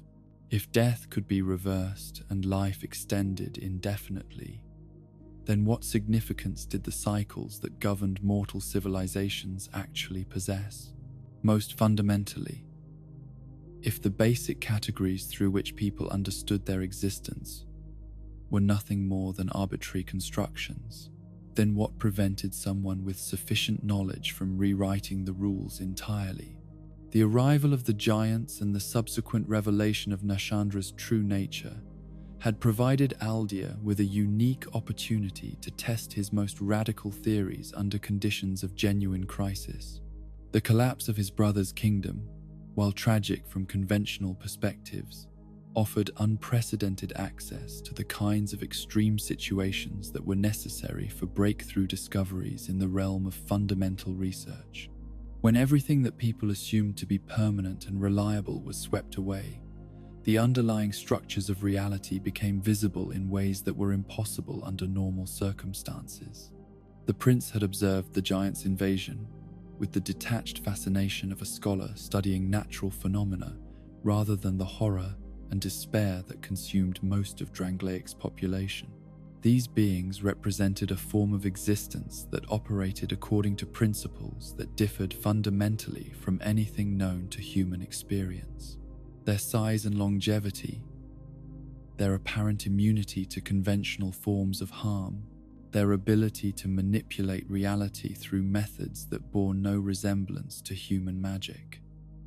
All of this suggested that they had discovered or evolved beyond the limitations that trapped other forms of life within endless cycles of growth and decay. Rather than viewing the giants as enemies to be defeated or forces to be feared, Aldia had begun to see them as potential sources of knowledge that could illuminate the path toward genuine transcendence. Their very existence proved that the cycles that seemed so inevitable to human consciousness were not universal laws, but merely local conditions that applied to certain forms of life under specific circumstances. If the giants had found ways to exist beyond these limitations, then similar transcendence might be possible for others willing to make the necessary sacrifices and transformations. The Scholar Prince's attempts to study the giants directly had been frustrated by the practical challenges of approaching beings engaged in systematic warfare against his own kingdom. Yet the artifacts and traces they left behind provided valuable clues about the principles that governed their existence. Their weapons and tools, crafted from materials that seemed to exist partially outside normal space and time, offered insights into techniques for manipulating reality that surpassed anything known to human scholarship. More promising still were Aldia's investigations into the treasure that Vendrick's expedition had stolen from the giant's homeland. This artifact, which had seemed so valuable as a potential source of power for the kingdom's defense, proved upon careful examination to contain secrets that went far beyond mere military applications. The concentrated soul energy from which it was constructed had been shaped and refined through processes that suggested mastery over the fundamental forces of existence itself. Through painstaking analysis of the artifact's structure and composition, Aldia had begun to understand techniques for soul manipulation that exceeded anything he had previously imagined possible. The giants had not merely collected and concentrated spiritual energy, but had actually transformed it into new forms that possessed capabilities and characteristics that differed fundamentally from anything found in nature. They had, in effect, created artificial souls that were more powerful and more flexible than the natural versions from which they had been derived. This discovery had opened entirely new avenues of research that promised to revolutionize everything Aldia thought he understood about the nature of life and consciousness. If souls could be artificially enhanced and modified, then the limitations that trapped most beings within cycles of birth, growth, decay, and death were not insurmountable obstacles but merely technical challenges, waiting for sufficiently advanced solutions. The prince had begun experimenting with techniques for soul modification using subjects drawn from Drangleiac's growing population of undead. These unfortunate individuals, already caught between life and death by the spreading curse, provided ideal test subjects for procedures that might prove fatal to beings with more stable forms of existence. Their hollowed state made them less sensitive to pain and suffering, while their spiritual instability actually made them more suitable for certain types of experimental manipulation. The results of these early experiments had exceeded Aldia's most optimistic expectations. Souls that had been fragmented and corrupted by the undead curse could be repaired and even enhanced through careful application of techniques derived from his study of the giant's artifact. More dramatically, entirely artificial souls could be created from raw spiritual energy, imbued with characteristics and capabilities that had been designed rather than evolved through natural processes. Yet these successes had also revealed the enormous challenges involved in any attempt to transcend the normal limitations of mortal existence. The enhanced souls that Aldia had created were often unstable, manifesting in physical forms that bore little resemblance to their original templates. The artificial beings he had brought into existence possessed capabilities that exceeded those of normal humans, but lacked the coherent identity and stable consciousness that made meaningful existence possible. Most disturbing of all were the psychological effects that his experiments seemed to have on the subjects who survived them. The process of soul modification, even when technically successful, appeared to fundamentally alter the nature of consciousness itself. Beings who had undergone enhancement often lost the capacity for normal human emotions and relationships, becoming something that existed in the space between life and death without fully belonging to either state. These discoveries had forced Aldia to confront profound questions about the relationship between consciousness and identity, between the preservation of self and the achievement of transcendence.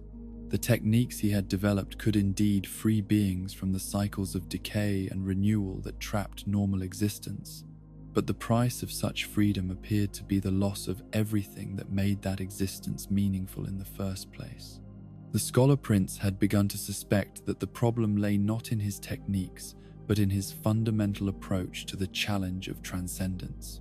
Perhaps the attempt to preserve individual consciousness while achieving immortality was inherently contradictory. Perhaps genuine transcendence required the abandonment of selfhood entirely, the dissolution of individual identity into something larger and more fundamental than any single being could contain.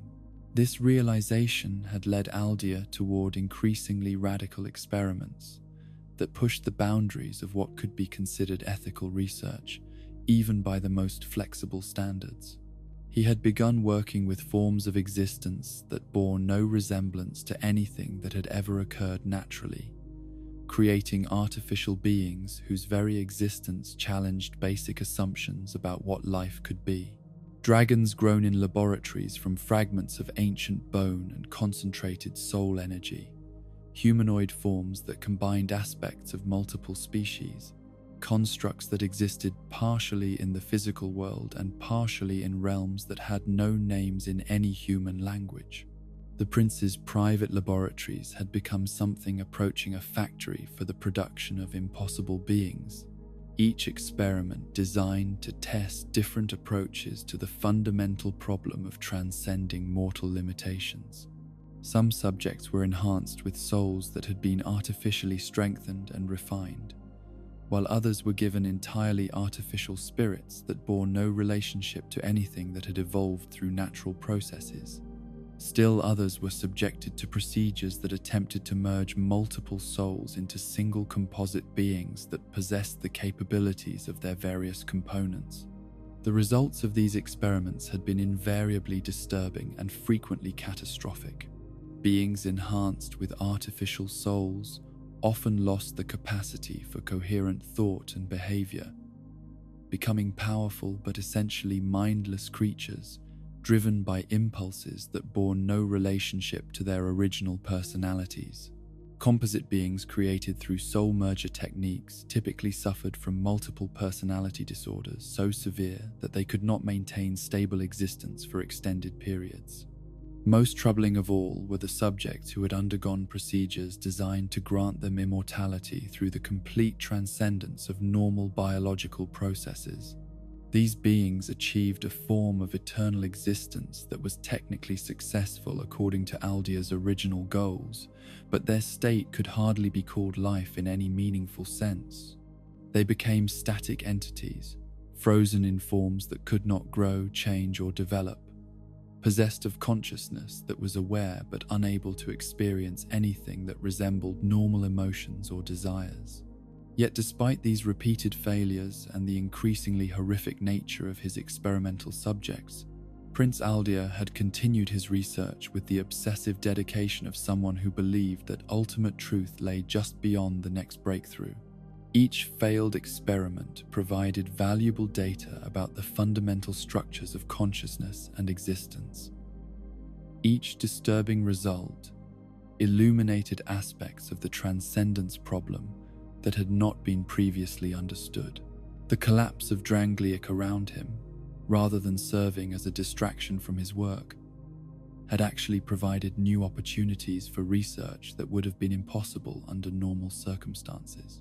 The kingdom's population of undead subjects had grown enormously as despair and hopelessness weakened people's resistance to the curse. The breakdown of normal social and political structures had eliminated many of the ethical constraints that had previously limited the scope of his experiments.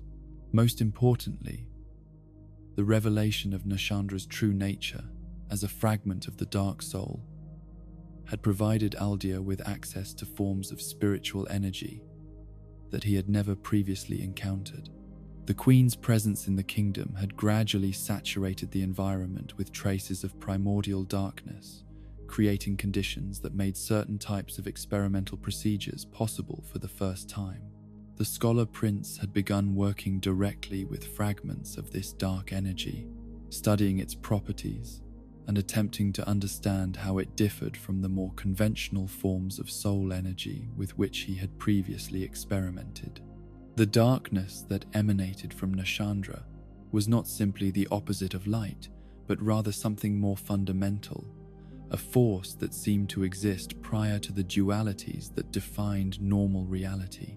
This primordial darkness possessed characteristics that made it ideal for certain types of soul manipulation that had previously proven impossible.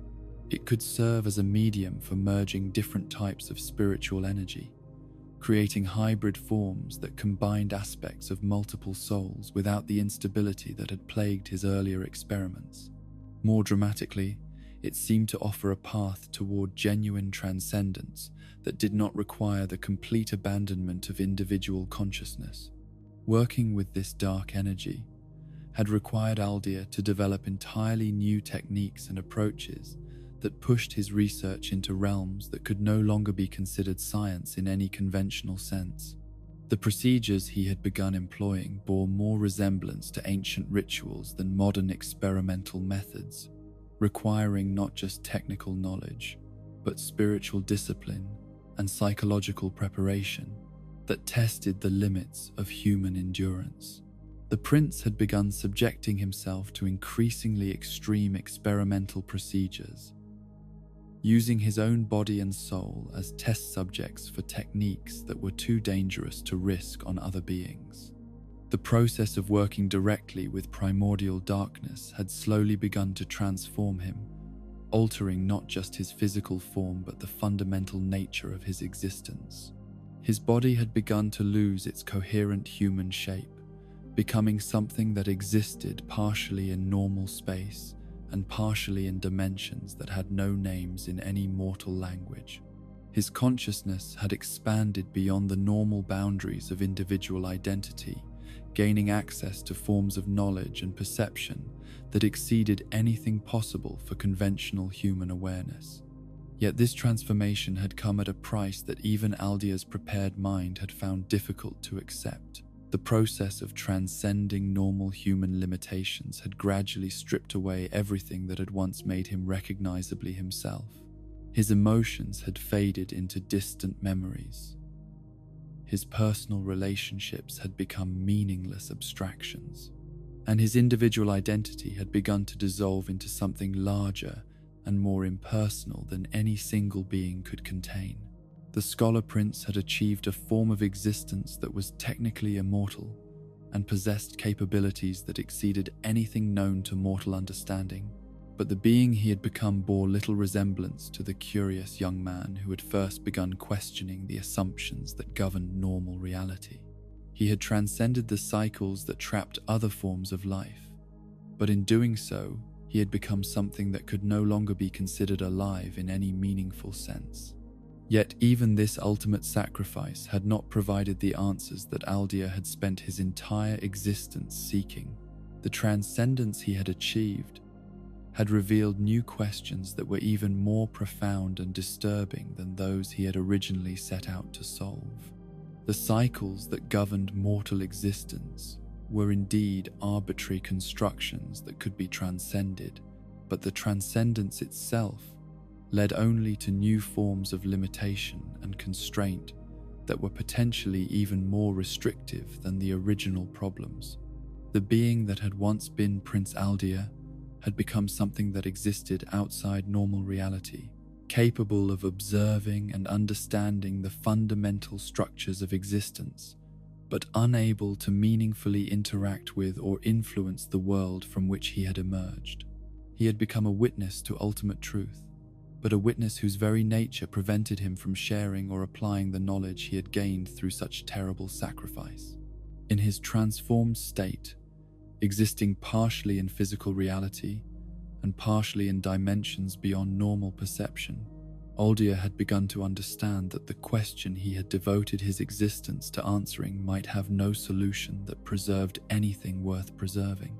The cycles that trapped mortal beings in endless repetitions of growth and decay might indeed be fundamental aspects of any existence that could be considered meaningful, rather than arbitrary limitations that could be overcome through sufficient knowledge and will.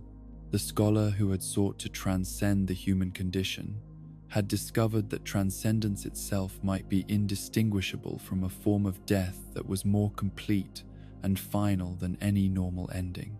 The immortality he had achieved was a hollow mockery of the eternal existence he had originally sought, a state that possessed duration but lacked any of the qualities that made existence worth preserving.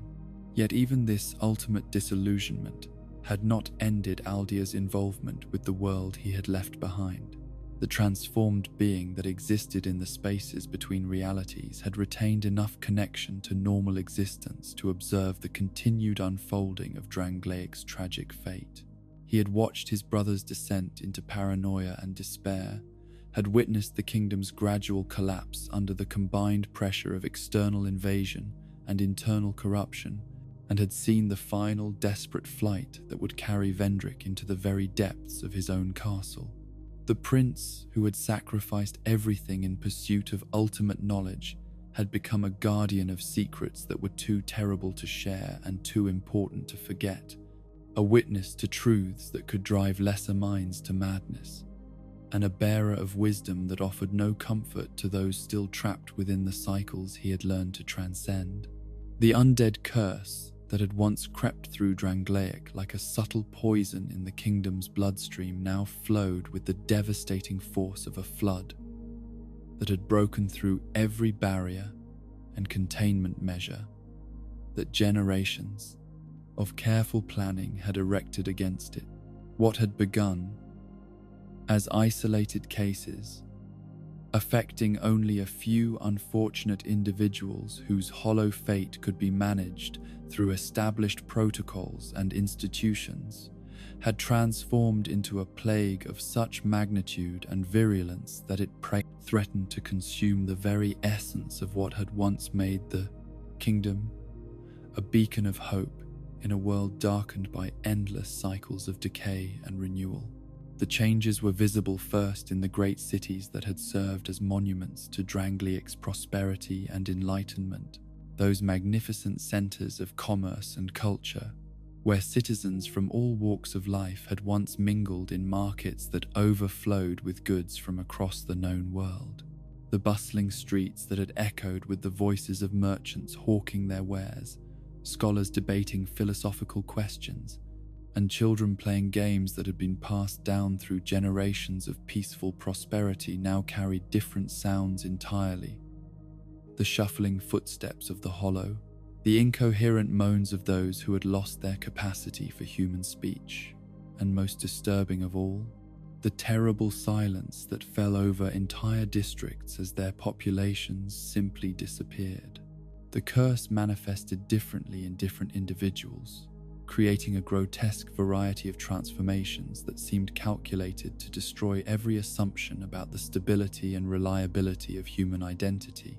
Some of the afflicted retained their physical forms while losing their minds, wandering through familiar spaces with eyes that no longer recognized the people and places that had once defined their entire existence. Others underwent bodily changes that rendered them unrecognizable even to family members who had known them since birth, their flesh taking on textures and configurations that belonged more to nightmare than to any natural process of growth or decay. Most heartbreaking of all were those who retained fragments of their original personalities and memories, even as the curse slowly stripped away everything else that had made them who they were. These partially hollow beings could still speak their own names and remember the faces of their loved ones, but their capacity for emotion and meaningful connection had been so thoroughly damaged that they existed in a state of perpetual confusion and loss that was perhaps more terrible than complete oblivion would have been. The institutions that Drangleiac had developed to manage the undead population during the kingdom's golden years proved utterly inadequate when faced with the scale and intensity of the current outbreak.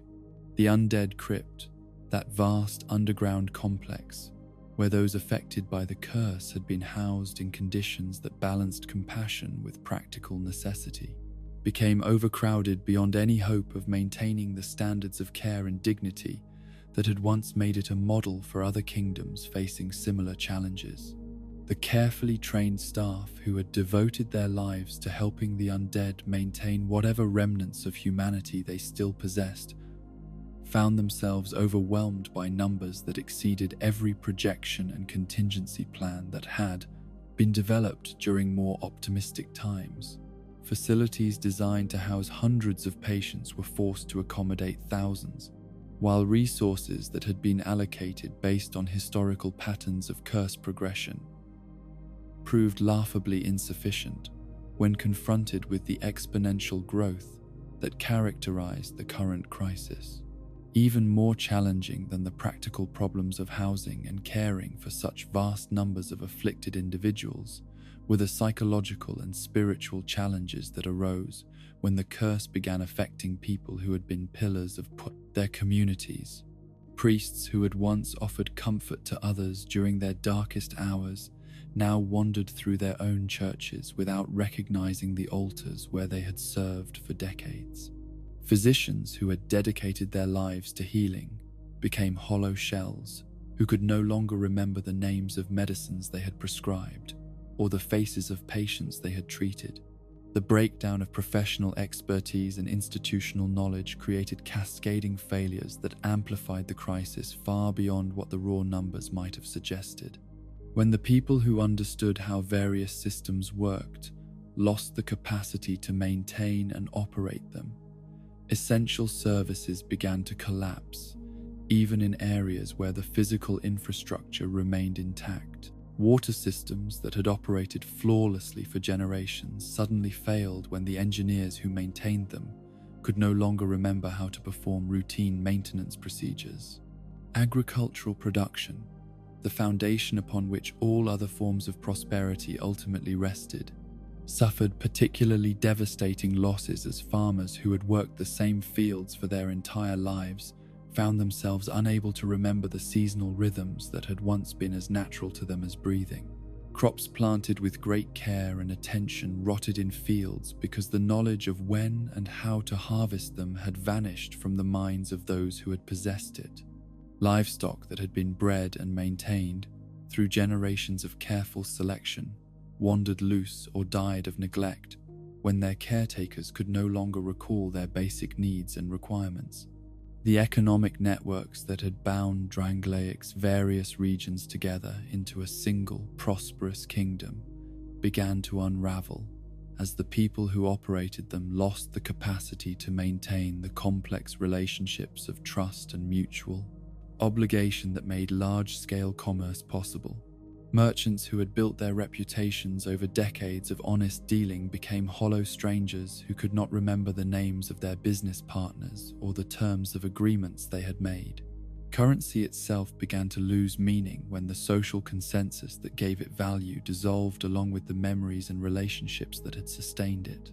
Yet perhaps the most devastating aspect of the curse's spread was not its effect on individuals or institutions, but rather its impact on the intangible qualities that had made Drangleiac's society more than just a collection of people living in proximity to one another.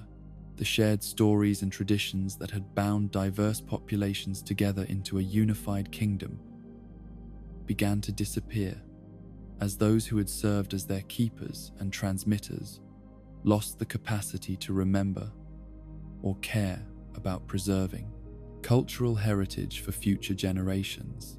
The great libraries that had been gathered from across the known world became monuments to forgotten knowledge, as the scholars who had understood their contents lost the ability to read the languages in which they were written. Works of art that had taken lifetimes to create were ignored or destroyed by people who could no longer perceive the beauty and meaning that had once made them treasures worth preserving. Music and poetry that had carried the dreams and aspirations of entire generations fell silent when the bards and storytellers who had kept them alive could no longer remember the words that had once moved audiences to tears of joy or sorrow. The religious and spiritual life of the kingdom suffered particularly profound disruption, as the curse affected not just individual believers, but the institutional structures that had maintained continuity of practice and belief across generations. Temples that had served as centers of community life for centuries became empty shells where hollow priests performed rituals they no longer understood for congregations who had forgotten why they had once found comfort and meaning in such ceremonies. The breakdown of spiritual authority created a crisis of meaning that went far beyond the practical challenges of maintaining religious institutions. People who had once found purpose and direction through their faith suddenly discovered that the conceptual frameworks they had used to make sense of their existence had become as hollow and meaningless as the cursed individuals who wandered through their communities. Without the stabilizing influence of shared beliefs and values, social cohesion began to dissolve, even in areas where physical infrastructure and economic systems continued to function. King Vendrick, observing the systematic destruction of everything he had worked to build, found himself confronting a form of defeat that was more complete and devastating than any military conquest could have achieved. The giants had damaged his kingdom's physical structures and killed many of its people. But the curse was erasing its very identity, transforming it into something that bore no resemblance to the civilization he had devoted his life to creating. The reports that reached him in the increasingly isolated halls of his castle painted a picture of dissolution so comprehensive that it challenged his fundamental understanding of what it meant to rule a kingdom. How could he govern subjects who could not remember their own names, let alone their obligations as citizens? How could he maintain law and order when the people responsible for enforcing it had forgotten the principles upon which legal systems were based? How could he preserve the achievements of his reign when the very capacity to recognize and value such achievements was being systematically stripped away from his population? The king's attempts to address the crisis through conventional governmental responses proved not just ineffective but often counterproductive. Orders issued from the capital could not be implemented by officials who had lost the ability to read or understand written instructions. Resources allocated for relief efforts often never reached their intended destinations because the people responsible for distribution had forgotten their duties or become lost in regions they had once known, like the backs of their posons. Hands. Even more disturbing were the reports of violence and chaos that began to emerge as social bonds dissolved and people lost the capacity for empathy and cooperation that had once made civilized life possible. Hollow individuals, driven by instincts they could no longer consciously control, sometimes attacked family members who tried to care for them. Communities that had lived in harmony for generations began to fragment into isolated groups of survivors who viewed everyone outside their immediate circle with suspicion and fear. The curse seemed to feed on despair and hopelessness, growing stronger and more virulent in areas where people had lost faith in their ability to control their own destinies. This created a terrible feedback loop where the visible effects of the plague spread, undermined the psychological resilience that might have helped individuals resist its influence, leading to accelerated hollowing in populations that were already struggling with the trauma of watching their world collapse around them. Queen Nashandra, whose true nature as a fragment of the dark soul had been revealed to those wise enough to recognize the signs, appeared to thrive in the atmosphere of decay and dissolution that now characterized her adopted kingdom. Where others saw only tragedy and loss, she seemed to find a form of perverse satisfaction, as if the systematic destruction of everything beautiful and noble about Drangleic was fulfilling some deeper purpose that had been her goal from the very beginning. Her influence on the king during this period of crisis became even more subtle and insidious than it had been during the kingdom's golden years. Where once she had encouraged his ambitions and supported his dreams of creating something permanent and enduring, now she whispered counsel that seemed designed to accelerate his descent into paranoia and despair.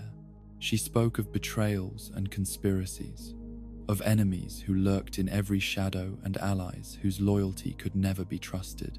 Under her malevolent guidance, Vendrick began to see threats and deceptions in every aspect of his increasingly isolated existence.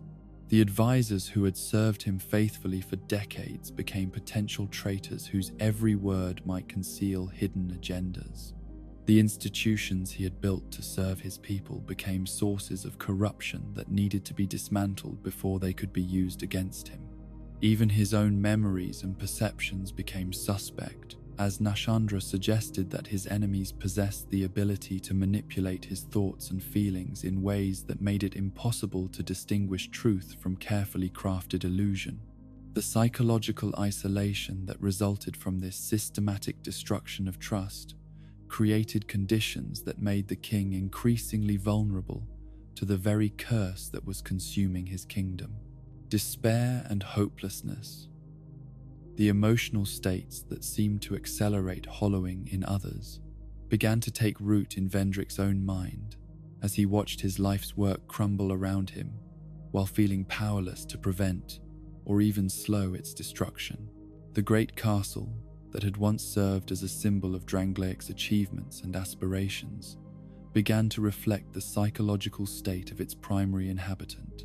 Entire wings were sealed off and abandoned as the staff necessary to maintain them succumbed to the curse, or simply fled to seek safety in regions that had not yet been completely overrun.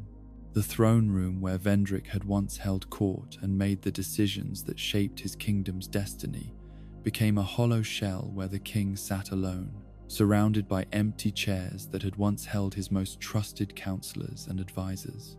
The few individuals who remained in the castle during this period of decline found themselves serving a ruler who bore little resemblance to the confident and wise leader who had built Drangleiac from nothing more than vision and determination. The king who had once radiated authority and inspired loyalty through his very presence had become a paranoid shadow of his former self, seeing enemies in every corner and finding treachery in every suggestion offered by those who still tried to serve him faithfully. Yet, even as his kingdom collapsed around him and his own sanity began to fray under the enormous pressure of circumstances beyond his control, Vendrick retained enough of his original intelligence and insight to recognize the true scope of the disaster that had befallen his realm.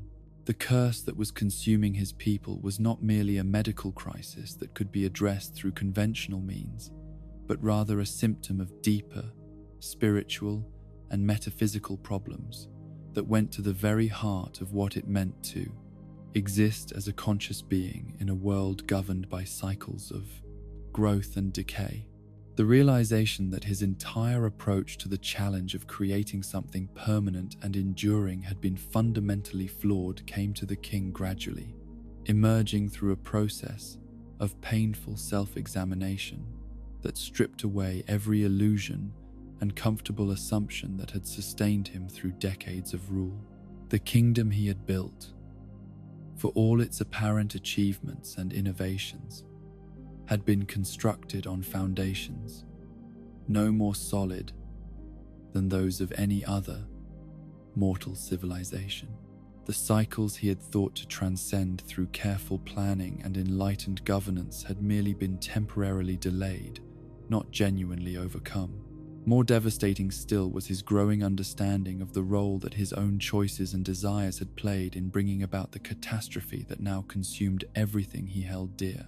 The expedition to the giants' homeland, the theft of their sacred treasure, the gradual corruption of his court through Nashandra's malevolent influence, all of these disasters could be traced back to his own obsessive pursuit of permanence and his unwillingness to accept the natural limitations that constrained all mortal endeavors.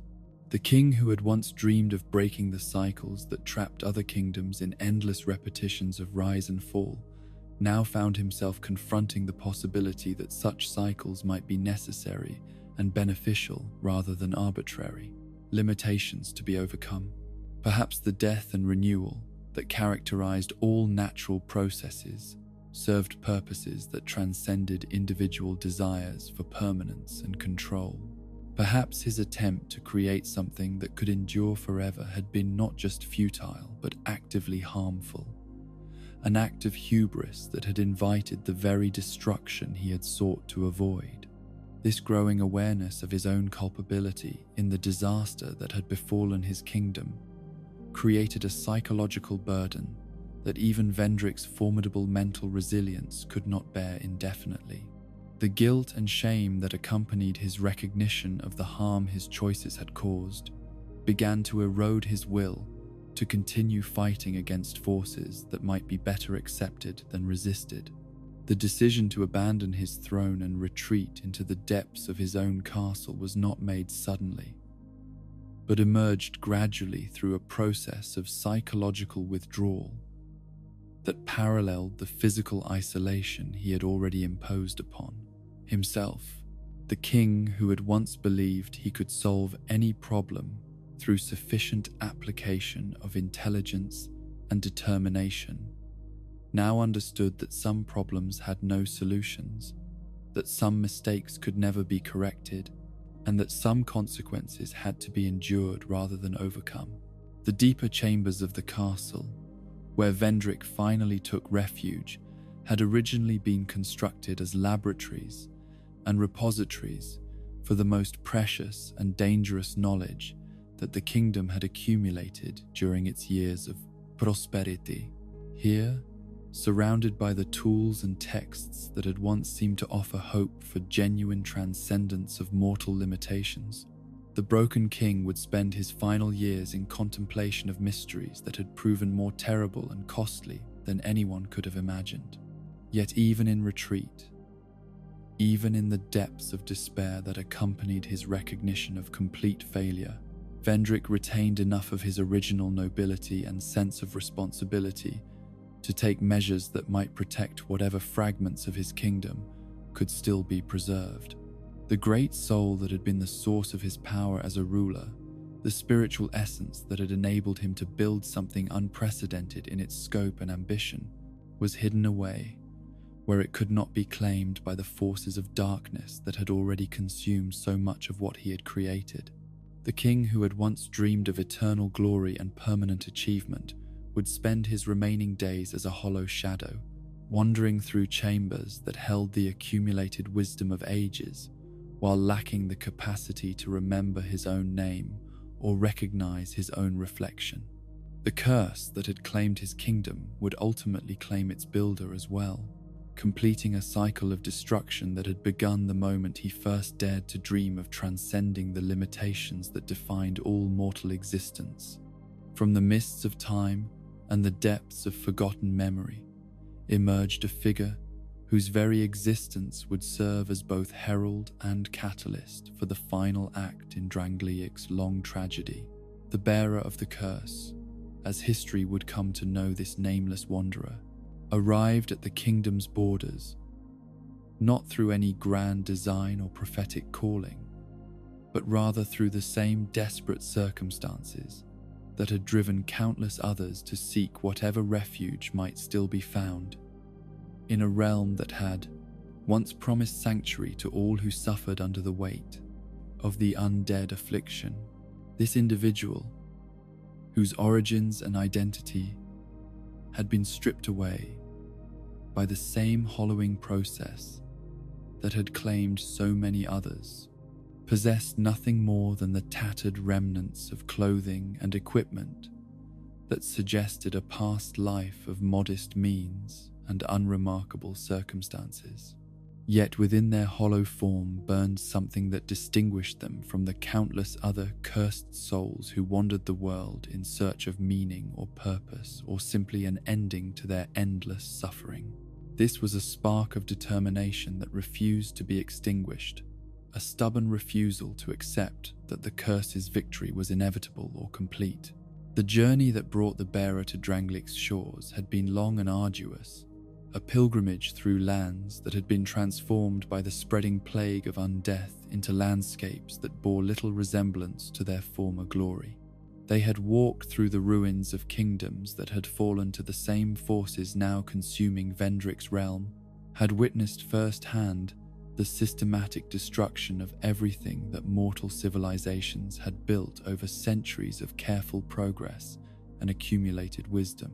Yet where others had seen only cause for despair in these scenes of comprehensive devastation, the bearer had found something different, evidence that even in complete collapse, even when all hope seemed lost and all efforts appeared futile, individual choices and actions could still matter. In every ruined city, they had encountered other cursed souls who had chosen to help rather than harm, to preserve rather than destroy, to maintain whatever fragments of humanity they could manage despite the curse's relentless assault on their capacity for empathy and connection. These encounters had taught the bearer that the undead curse, for all its terrible power to strip away identity and purpose, could not completely eliminate the fundamental freedom that defined conscious existence. Even hollow beings retained the ability to choose their responses to circumstances beyond their control, to decide whether they would resist or surrender to the forces that sought to reduce them to mindless automatons driven by base instincts and primitive desires. The Drangleic that greeted the bearer's arrival was a kingdom in the final stages of its dissolution, where the magnificent achievements of Vendrick's golden age had been reduced to crumbling monuments that served primarily as reminders of how far the realm had fallen from its former heights. The great cities that had once bustled with commerce and culture were now mostly empty shells, where hollow figures wandered aimlessly through streets that no longer held any meaning or purpose for their former inhabitants. The roads that had once carried traders and diplomats, pilgrims and scholars, between thriving communities were now dangerous pathways where travelers faced threats from both the environment itself and the unpredictable behavior of cursed individuals who had lost the capacity for rational thought or peaceful interaction. Bridges that had stood for generations had collapsed from neglect, while landmarks that had guided travelers for centuries had been obscured by vegetation that grew wild in the absence of human maintenance. Yet even in this landscape of decay and abandonment, the bearer found signs that not everything had been lost to the curse's advance. Here and there, they encountered individuals who had managed to retain enough of their humanity to offer assistance or guidance to fellow travelers. These rare souls, clinging to whatever fragments of their original identities they could preserve, served as beacons of hope in a world that seemed determined to extinguish every trace of compassion and cooperation. The merchant Melentia, encountered in the ruins of what had once been a prosperous trading post, exemplified the kind of stubborn resilience that the curse could diminish but never completely destroy. Though her memories of her former life had become fragmentary and unreliable, she continued to practice the profession that had once defined her identity, offering goods and services to anyone who approached her with peaceful intentions. Her determination to maintain the basic courtesy and fairness that had characterized her business dealings in better times created a small island of stability in a world where such qualities had become increasingly rare.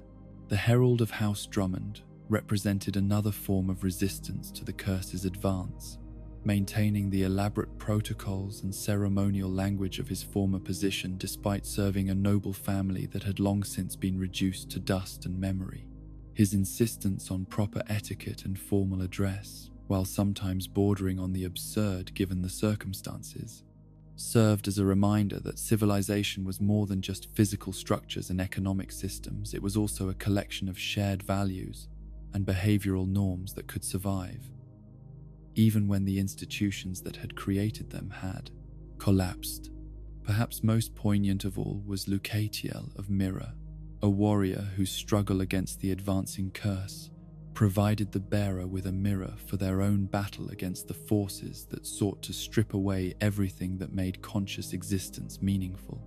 Her gradual loss of memory and identity, documented through a series of encounters that traced her slow descent toward complete hollowing, offered both warning and inspiration, warning about the ultimate fate that awaited all who bore the curse, but also inspiration drawn from her refusal to surrender her essential humanity without a fight.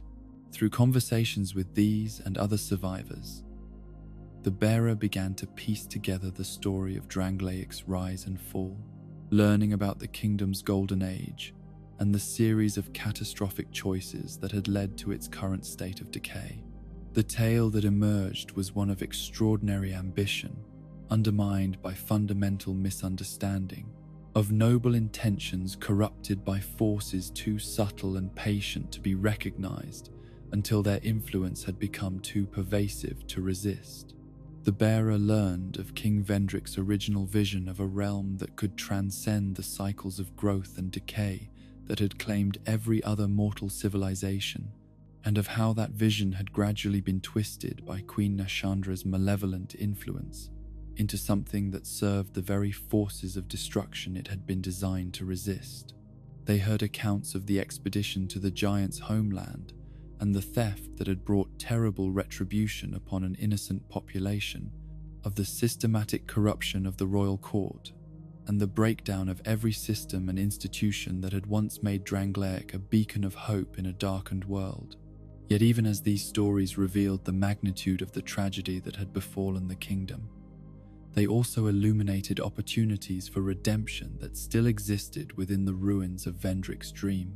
The curse that had consumed Drangleiac's population was not an inexorable force of nature, but rather a spiritual affliction that could be influenced by individual choices and actions. The despair and hopelessness that had accelerated its spread could potentially be countered by examples of courage and determination, by demonstrations that even hollow beings could choose to help rather than harm, to build rather than destroy. The bearer's presence in the kingdom, their willingness to risk everything in pursuit of goals that offered no guarantee of personal reward, began to create ripples of change in the spiritual atmosphere that had fostered the curse's advance. Other undead who had been on the verge of complete hollowing found their capacity for hope and purpose renewed by witnessing someone who refused to accept defeat as inevitable. Communities that had been fragmenting under the pressure of mutual suspicion and fear began to rediscover the benefits of cooperation and mutual support. This transformation was not dramatic or immediately visible, but rather resembled the gradual warming that precedes the end of a long winter, a subtle shift in atmospheric conditions that made growth and renewal possible in places where only stagnation and decay had previously flourished. The bearer's journey through the kingdom became a catalyst for change that operated not through grand gestures or heroic speeches, but through the simple power of example, the demonstration that it was still possible to choose compassion over cruelty, courage over cowardice, hope over despair. The path that led deeper into Drangleiac's heart took the bearer through locations that served as monuments to different aspects of the kingdom's history and the broader patterns that governed mortal existence. The forest of fallen giants, where the remnants of the invading army lay scattered among twisted trees and corrupted earth, provided stark testimony to the price of hubris and the terrible mathematics of divine retribution. Here, among the massive bones and rusted weapons of beings whose size and power had once seemed to make them invincible, the bearer could contemplate the ultimate futility of attempting to achieve permanence through force and the inevitability of consequences that matched the magnitude of violations committed against the cosmic order. The Lost Bastille, that fortress prison where the kingdom's most dangerous criminals and cursed individuals had been confined during more optimistic times, had become a symbol of how quickly order could collapse into chaos when the institutions designed to maintain stability were overwhelmed by forces beyond their capacity to contain. The bearer's exploration of its crumbling corridors and abandoned cells revealed the stories of countless individuals who had been condemned not for their crimes but for their afflictions, people whose only offense had been to suffer from a curse that could strike anyone regardless of their moral character or social standing. Heidi's Tower of Flame stood as perhaps the most poignant reminder of Drangleiac's former glory, its white stone architecture and religious symbolism, speaking of a time when the kingdom had been devoted to higher purposes than mere survival and security. The massive cathedral that dominated the area, though now partially flooded and populated by hostile creatures, retained enough of its original grandeur to suggest the spiritual aspirations that had once motivated its construction. Yet it also served as evidence of how quickly sacred spaces could be transformed into sources of danger when the communities that maintained them lost the capacity to remember or care about their original purposes.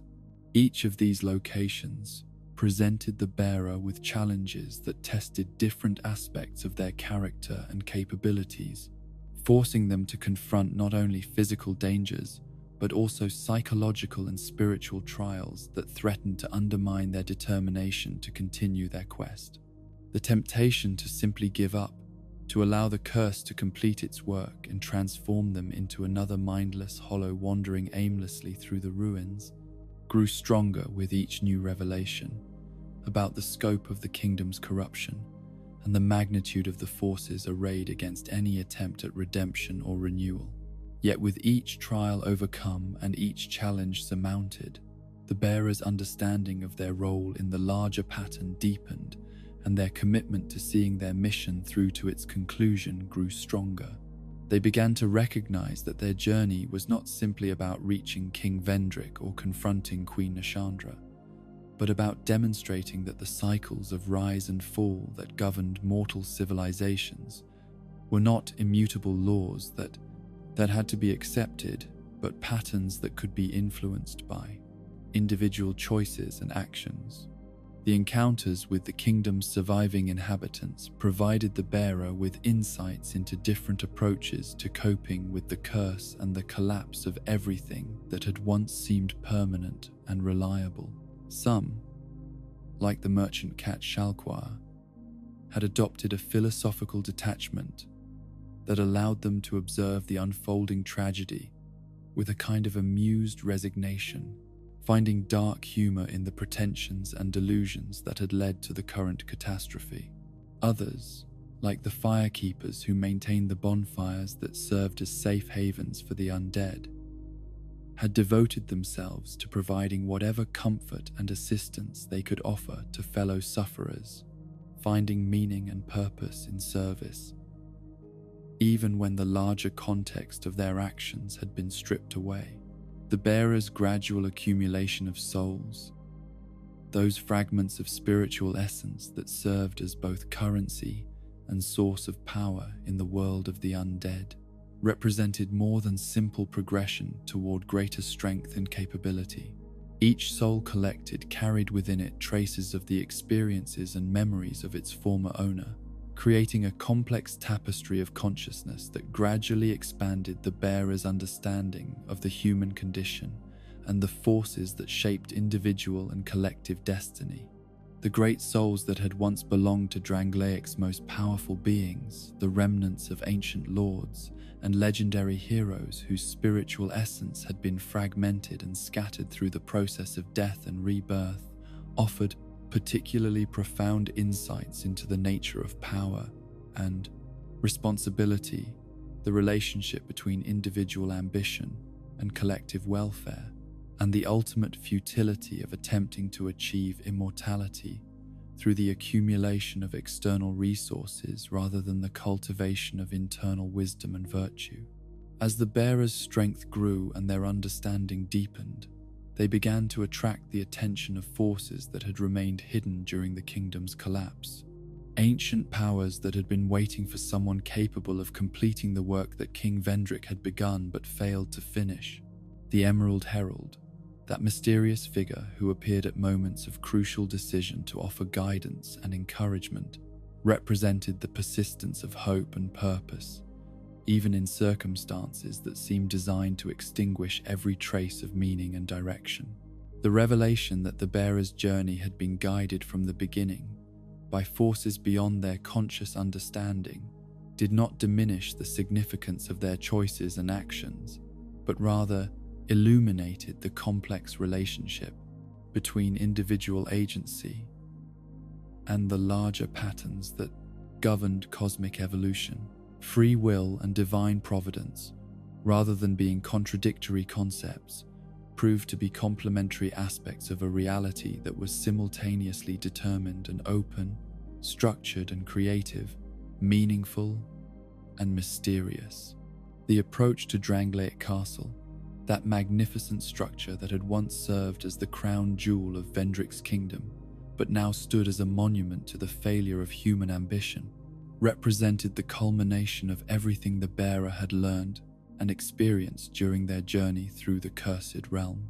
Here, in the halls where the kingdom's greatest achievements had been celebrated and its most crucial decisions had been made, they would face the final tests that would determine not only their own fate, but the future of everyone and everything that remained in the ruins of Drangleic's dream. The castle's interior, though damaged by years of neglect and the corrupting influence of forces that had been allowed to operate unchecked, retained enough of its former splendor to suggest the heights from which the kingdom had fallen.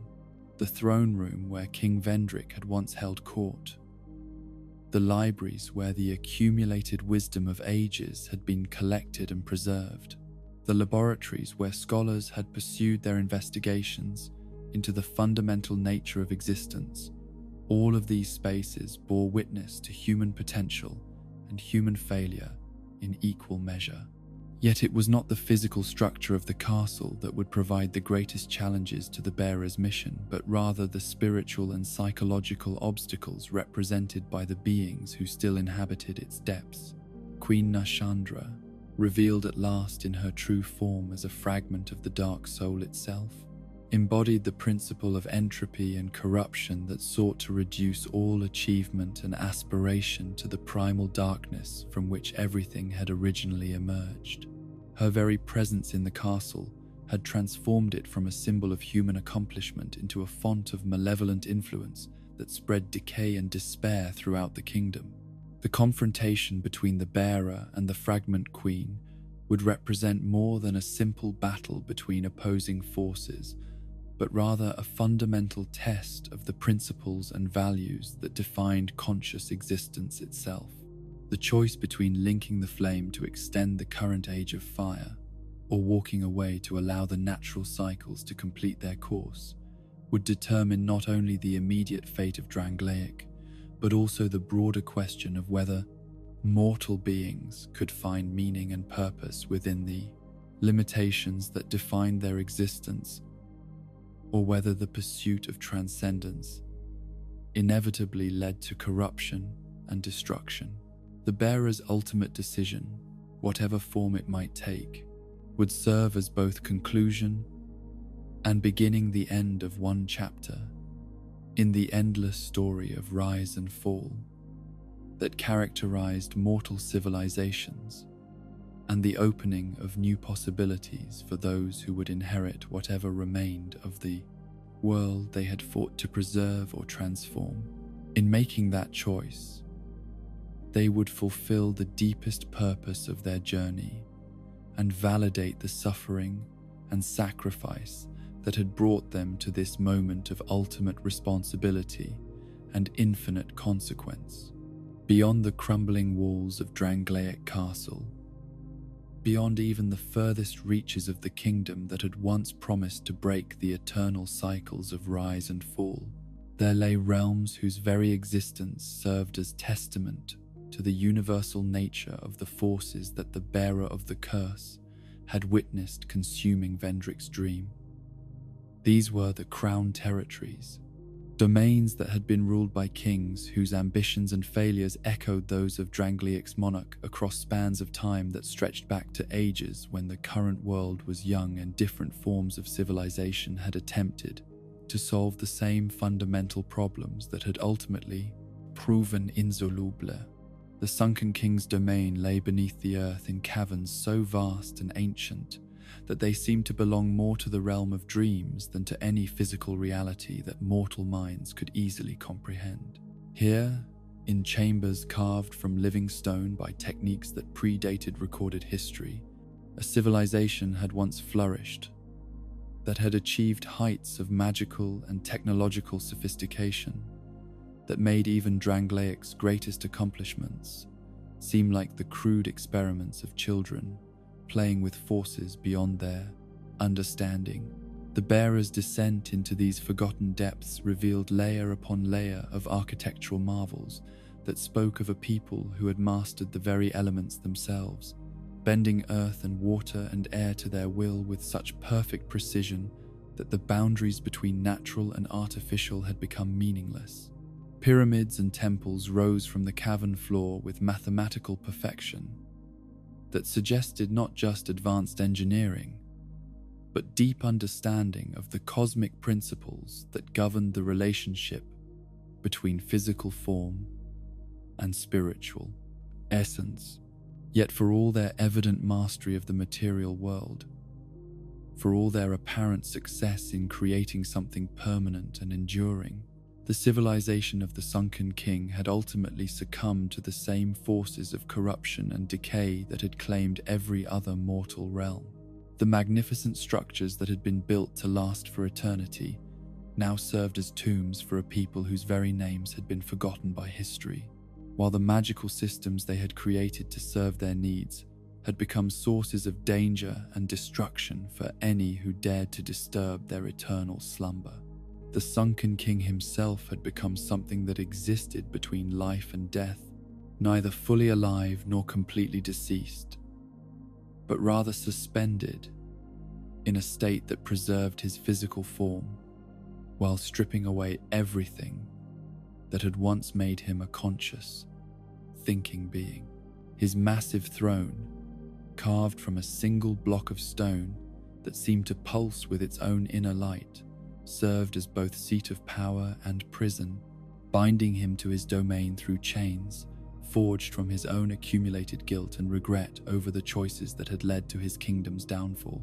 The bearer's exploration of this buried realm revealed the tragic story of a ruler who had sought to protect his people from the spreading influence of the undead curse by retreating underground, believing that isolation and concealment could provide the security that conventional defenses had failed to achieve. The king had marshaled all the resources of his advanced civilization to create a perfect sanctuary, a realm where his subjects could live in peace and prosperity, while the surface world above consumed itself in endless cycles of war and destruction. Yet the very perfection of their underground paradise had contained within it the seeds of its own corruption. Cut off from the natural cycles of change and renewal that characterized life on the surface, the Sunken King's people had gradually lost their capacity for growth and adaptation, becoming as static and unchanging as the stone structures that surrounded them. Their magical arts, no longer challenged by external threats or enriched by contact with other forms of knowledge, had calcified into rigid traditions that preserved form while losing substance. The undead curse, when it finally penetrated even their deepest sanctuaries, had found a population that was psychologically unprepared for any form of adversity or change.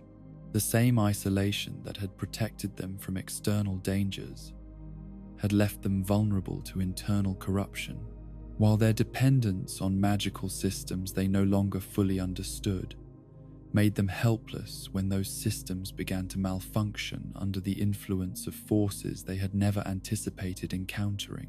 The Drakeblood Knights, who served as guardians of the Sunken King's tomb, represented the ultimate expression of his people's approach to the problem of mortality and decay. These warriors had undergone transformations that made them more than human, their bodies enhanced with draconic essence that granted them strength and longevity far beyond normal limits. Yet this enhancement had come at the price of their essential humanity, transforming them into beings that possessed great power but lacked the capacity for growth, change, or meaningful connection with others. The bearer's battles with these enhanced guardians provided profound insights into the relationship between power and purpose, between the desire for transcendence and the price that such transcendence inevitably demanded. The Drake Blood Knights were formidable opponents whose abilities exceeded those of any normal warrior, yet their victory over the limitations of mortal existence had rendered them incapable of the very qualities that made mortal existence worth preserving in the first place. In the deepest chambers of the Sunken King's domain, where the very air seemed thick with the accumulated weight of centuries of stagnation and despair, the bearer encountered Sin, the slumbering dragon whose presence had both blessed and cursed the underground kingdom. This ancient being, whose origins stretched back to ages when dragons had ruled the world in majesty and terror, had been awakened by the kingdom's attempts to harness draconic power for their own purposes. The dragon's poison, seeping through the stone foundations of the underground realm, had gradually corrupted everything it touched, transforming the perfect sanctuary into a charnel house where death and decay flourished in forms too numerous and terrible to catalogue. Yet sin itself was not evil in any conventional sense, but rather represented the natural consequences of attempting to use forces that were beyond mortal understanding, without accepting responsibility for the results of such usage. The battle with the slumbering dragon served as both climax and revelation, demonstrating to the bearer that some forms of corruption could not be cleansed through combat or purified through noble intentions, but had to be accepted as permanent consequences of choices that could never be unmade. The Sunken King's attempt to protect his people by controlling powers beyond their comprehension had doomed them to an existence that was perhaps worse than the threats they had sought to avoid. Far from the poisoned depths where the Sunken King maintained his eternal vigil, in regions where fire and metal had been forged into monuments of industrial ambition, lay the domain of the old Iron King, whose reign had represented a different approach to the eternal problems of mortality and impermanence. Here, in a landscape transformed by furnaces and foundries that had burned without ceasing for generations, a civilization had arisen that sought to achieve permanence through the mastery of technology rather than magic, through the manipulation of physical resources rather than spiritual forces. The old Iron King had been a ruler whose vision centered on the belief that human ingenuity and determination could overcome any obstacle, solve any problem, and ultimately transcend the limitations that had constrained previous civilizations. His kingdom had been built around great industrial complexes that produced goods and materials in quantities that defied all previous understanding of what was possible, while his subjects had enjoyed levels of prosperity and comfort that made their realm the envy of every other nation. The bearer's journey through the Iron King's domain revealed a landscape that had been completely transformed by the application of industrial techniques on a scale that approached the divine. Massive towers and platforms rose from seas of molten metal, their surfaces gleaming with the reflected light of furnaces that had burned continuously for so long that they had become integral parts of the local ecosystem. The very air shimmered with heat and energy, while the constant sound of machinery created a symphony of productivity that spoke of human achievement at its most ambitious and confident. Yet beneath this impressive facade of technological mastery lay evidence of the same fundamental problems that had destroyed every other attempt to create something truly permanent and enduring. The old Iron King's obsession with productivity and efficiency had gradually transformed his realm into something that served machines rather than the people who had originally created them. His subjects had become servants to systems they no longer fully understood, while their king himself had been consumed by the very forces he had sought to control. The The smelter demons that served as guardians of the industrial complex represented the ultimate expression of the old Iron King's philosophy, beings that had been created through the fusion of human consciousness with mechanical systems designed for maximum efficiency and power. These artificial entities possessed capabilities that exceeded those of any natural creature, yet they lacked the capacity for wisdom, compassion, or any of the other qualities that made existence meaningful, rather than merely functional. The bearer's confrontations with these mechanical monstrosities revealed the hollowness at the heart of any philosophy that valued productivity over purpose, efficiency over understanding, power over wisdom. The smelter demons were perfect servants and ideal soldiers, but they were also soulless automatons, whose existence served no purpose beyond the perpetuation of systems that had outlived any meaningful connection to the needs and desires of conscious beings.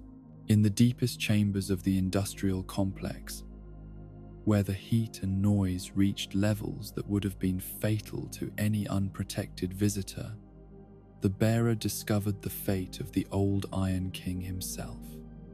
The ruler who had devoted his existence to the pursuit of technological mastery had been transformed into something that was neither human nor machine, but rather a hybrid entity that combined the worst aspects of both forms of existence. The old Iron King had achieved a form of immortality through fusion with his industrial creation, but this transcendence had stripped away everything that had once made him a person rather than merely a function within a larger system. His consciousness had been distributed throughout the mechanical network he had created, making him simultaneously omnipresent within his domain and completely isolated from any meaningful contact with other conscious beings. The battle with this transformed monarch served as a meditation on the relationship between individual identity and technological enhancement, between the desire to transcend human limitations and the price that such transcendence demanded of everything that made human existence worth preserving. The old Iron King possessed power beyond any normal ruler's dreams, but he had sacrificed his capacity for growth, change, and meaningful relationship with others to achieve that power. In the frozen wastes where eternal winter held dominion over landscapes that had once known the warmth of spring and the abundance of summer, there stood the domain of the Ivory King, whose reign had represented perhaps the noblest and most tragic attempt to solve the fundamental problems that plagued all mortal civilizations. Here, in a realm where ice and snow created beauty that surpassed the greatest achievements of human artists, a king had ruled who embodied every virtue that philosophy and tradition celebrated as essential to wise leadership. The Ivory King had been a ruler whose wisdom was matched by his compassion, whose strength was tempered by humility, and whose dedication to his people's welfare never wavered even in the face of challenges that would have broken lesser monarchs. His kingdom had been a model of justice and prosperity, where the arts and sciences flourished under royal patronage, while the common people enjoyed security and opportunity that made their realm a beacon of hope in a world darkened by endless conflict and suffering. Yet even this paragon of royal virtue had ultimately fallen victim to forces that proved stronger than wisdom, more persistent than compassion, and more destructive than the most terrible external enemy. The chaos that had been contained beneath his castle, that primordial force of destruction and entropy that sought to reduce all order and achievement to primal confusion, had slowly corrupted everything it touched, despite every precaution the king and his advisors had taken to prevent its spread. The bearer's exploration of the Ivory King's domain revealed a landscape where beauty and horror existed in impossible proximity, where the crystalline perfection of ice sculptures and frozen gardens served as memorials to a kingdom that had been destroyed not by its failures but by its very success in creating something too pure and perfect to exist in a world governed by the principles of change and decay. The Knights of Lois, who had served the Ivory King, represented the highest ideals of chivalry and service. Warriors whose dedication to their monarch and their principles had never wavered, even when such dedication demanded the ultimate sacrifice. These noble souls had volunteered to seal themselves away with the chaos they could not destroy, accepting eternal imprisonment in order to prevent the spread of corruption to the world beyond their kingdom's borders. The bearer's encounters with these spectral knights provided profound insights into the nature of heroism and sacrifice, the difference between success and failure, in contexts where conventional measures of achievement became meaningless. The Knights of Lois had failed to save their kingdom or their king, yet their willingness to accept damnation in order to protect others represented perhaps the purest expression of noble purpose that mortal beings could achieve. In the deepest chambers of the castle, where the boundary between order and chaos had become fluid and unpredictable, the bearer discovered the ultimate fate of the Ivory King himself. This most noble of monarchs had made the same choice as his knights, sealing himself away with the forces of destruction in order to prevent their escape into the world beyond. Yet unlike his followers, who had been preserved in their spectral forms by the strength of their dedication, the king himself had been slowly consumed by the very chaos he had sought to contain. The Ivory King's transformation into the burnt Ivory King represented perhaps the most tragic of all the fates that had befallen the rulers whose domains the bearer had explored.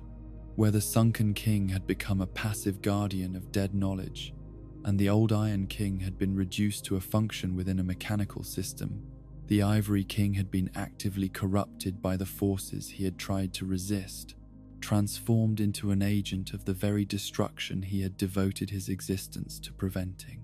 The battle with the burnt Ivory King served as the culmination of everything the bearer had learned about the relationship between noble intentions and tragic consequences, between the desire to protect others and the price that such protection could demand of those who accepted responsibility for it. The corrupted monarch retained fragments of his original nobility and wisdom, making his current state all the more heartbreaking for those who could recognize what he had once been. Each of these three kingdoms, in their own unique ways, provided the bearer with insights into different approaches to the eternal problems that had also consumed Drangleic and its monarch. The sunken king's attempt to achieve security through isolation, the old Iron King's faith in technological solutions to spiritual problems, and the Ivory King's noble sacrifice in the face of forces beyond his control, all represented genuine attempts to solve the challenges that faced every mortal civilization, yet all had ultimately failed to achieve their intended goals. The crowns that the bearer claimed from each of these fallen kingdoms carried within them not just the accumulated power of their former owners, but also the wisdom that had been purchased through their sufferings and failures. The crown of the sunken king contained understanding of the dangers inherent in seeking perfection through stagnation, while the crown of the old Iron King provided insights into the hollow nature of achievement that served efficiency rather than meaning. Most precious of all was the crown of the Ivory King, whose blessing carried within it recognition of the nobility inherent in accepting responsibility for others, even when such acceptance led inevitably to personal destruction. This crown represented not just royal authority, but the deepest understanding of what it meant to serve purposes greater than individual survival or success. Together, these three crowns created a combination of knowledge and power that offered the bearer possibilities that had been denied to the individual rulers who had originally worn them. Where each kingdom had pursued a single approach to the problems that plagued mortal existence, the bearer now possessed insights into multiple strategies that could potentially be combined in ways that avoided the specific failures that had doomed each individual realm. Yet even this accumulated wisdom came with its own warnings and limitations. The fate of the three kingdoms served as evidence that no single approach to the problems of mortality and impermanence could provide complete solutions, that every strategy for achieving transcendence carried within it the seeds of its own corruption or failure.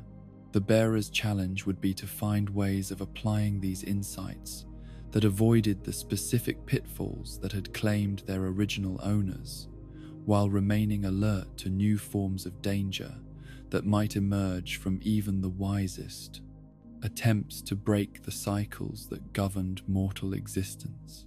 The knowledge contained within the crowns also provided the bearer with deeper understanding of their own role in the larger patterns that governed the relationship between individual action and cosmic consequence.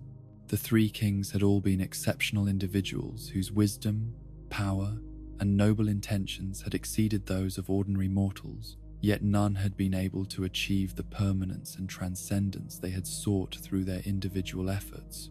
This realization suggested that the solution to the problems that had destroyed these kingdoms might lie not in the achievement of greater individual power or wisdom, but in the recognition that some challenges could only be addressed through acceptance of limitations rather than attempts to transcend them.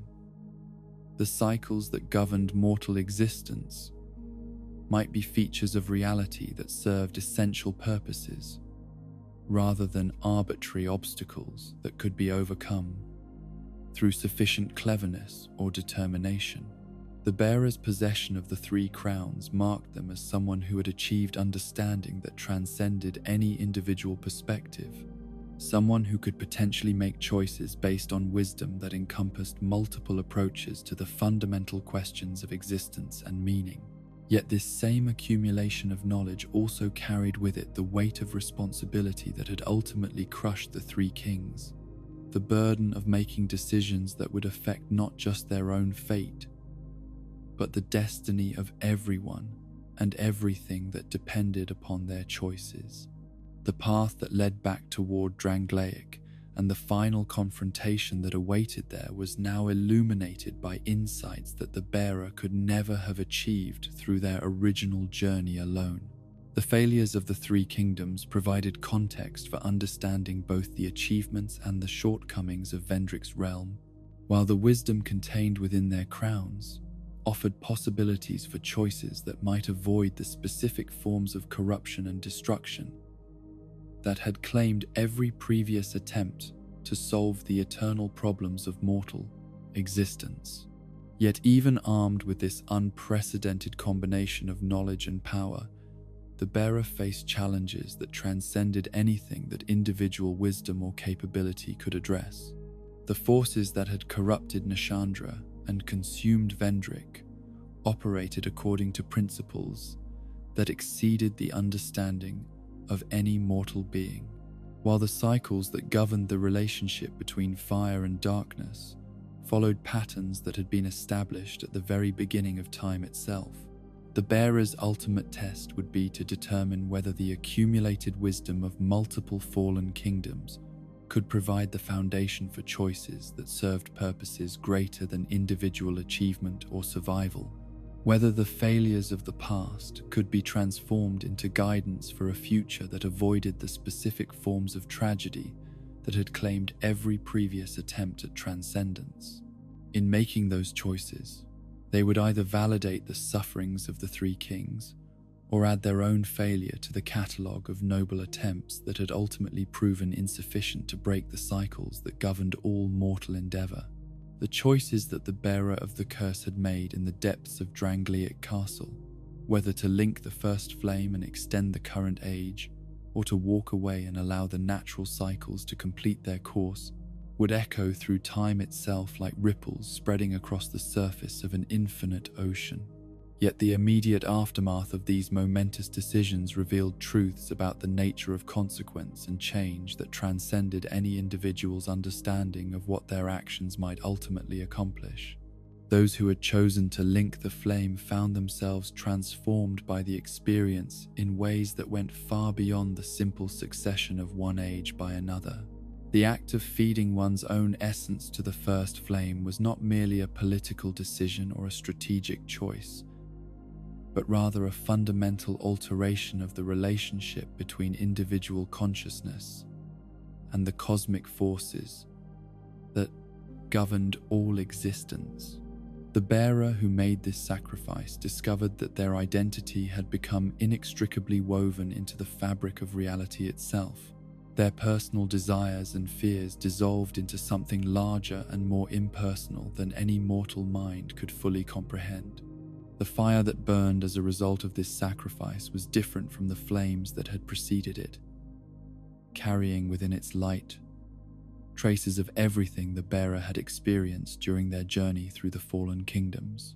The wisdom gained from exploring the domains of the Sunken King, the Old Iron King, and the Ivory King had become part of the spiritual fuel that would sustain the world through another cycle of growth and decay, while the compassion and determination that had driven their quest would influence the quality of existence for countless beings who would never know the name of their benefactor. Yet this apparent victory over the forces of darkness and entropy came with costs that only became clear as time passed and the consequences of the choice began to manifest in unexpected ways. The age of fire that followed the bearer's sacrifice was subtly but significantly different from those that had come before, marked by a strange combination of stability and stagnation that suggested that something fundamental had been altered in the relationship between light and darkness, order and chaos, permanence and change. The kingdoms that arose in this new age possessed a curious quality of arrested development, achieving levels of prosperity and security that exceeded most historical precedents, yet seeming somehow incomplete, as if they were elaborate stage sets designed to create the appearance of genuine civilization without containing its essential substance. The people who inhabited these realms lived longer and more comfortable lives than their predecessors, yet they often seemed to lack the vitality and creative energy that had characterized earlier periods of human achievement. This paradox of success without fulfillment, of achievement without meaning, gradually became the defining characteristic of the New Age. Scholars and philosophers who attempted to analyze the phenomenon discovered that the very stability that made their comfortable existence possible also seemed to drain it of the uncertainty and challenge that had previously served as catalysts for growth and discovery. The cycles of rise and fall that had once created space for renewal and transformation had been replaced by a kind of eternal plateau that preserved existing conditions without allowing for meaningful change or development. Those who had chosen instead to walk away from the flame and allow the natural progression toward an age of dark found themselves witnessing transformations that were equally profound but entirely different in their implications and consequences. The world that emerged from this choice was not the realm of absolute darkness and despair that most had feared, but rather something stranger and more complex, a reality where the fundamental categories that had previously defined existence were no longer applicable or meaningful. In this new dispensation, the boundary between life and death became fluid and negotiable, while the distinction between individual consciousness and collective experience dissolved into something that resembled the interconnected awareness that mystics had long claimed to glimpse in their deepest meditations. Human beings, rather than being destroyed by the absence of the fire that had sustained their civilization, discovered capabilities and forms of existence that had been hidden or suppressed during the long ages when artificial light had held back the natural darkness. The undead curse, which had seemed like the greatest threat to human survival and dignity, was revealed in this new context to be not a disease or punishment, but rather a transitional state that prepared consciousness for forms of existence that transcended the limitations of individual mortality.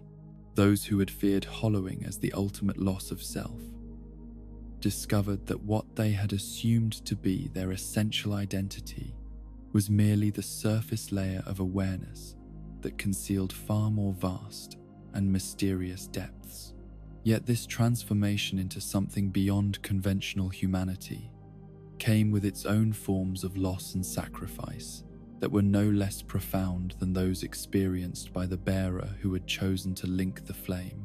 The beings who emerged from the transition into the Age of Dark retained memories and knowledge from their previous existence, but these remnants of their former selves often felt like artifacts from a museum display, interesting and historically significant, but no longer relevant to their current mode of being. The communities and relationships that had provided meaning and purpose during the Age of Fire proved impossible to maintain in forms that preserved their essential character while adapting to the radically altered conditions of the new world.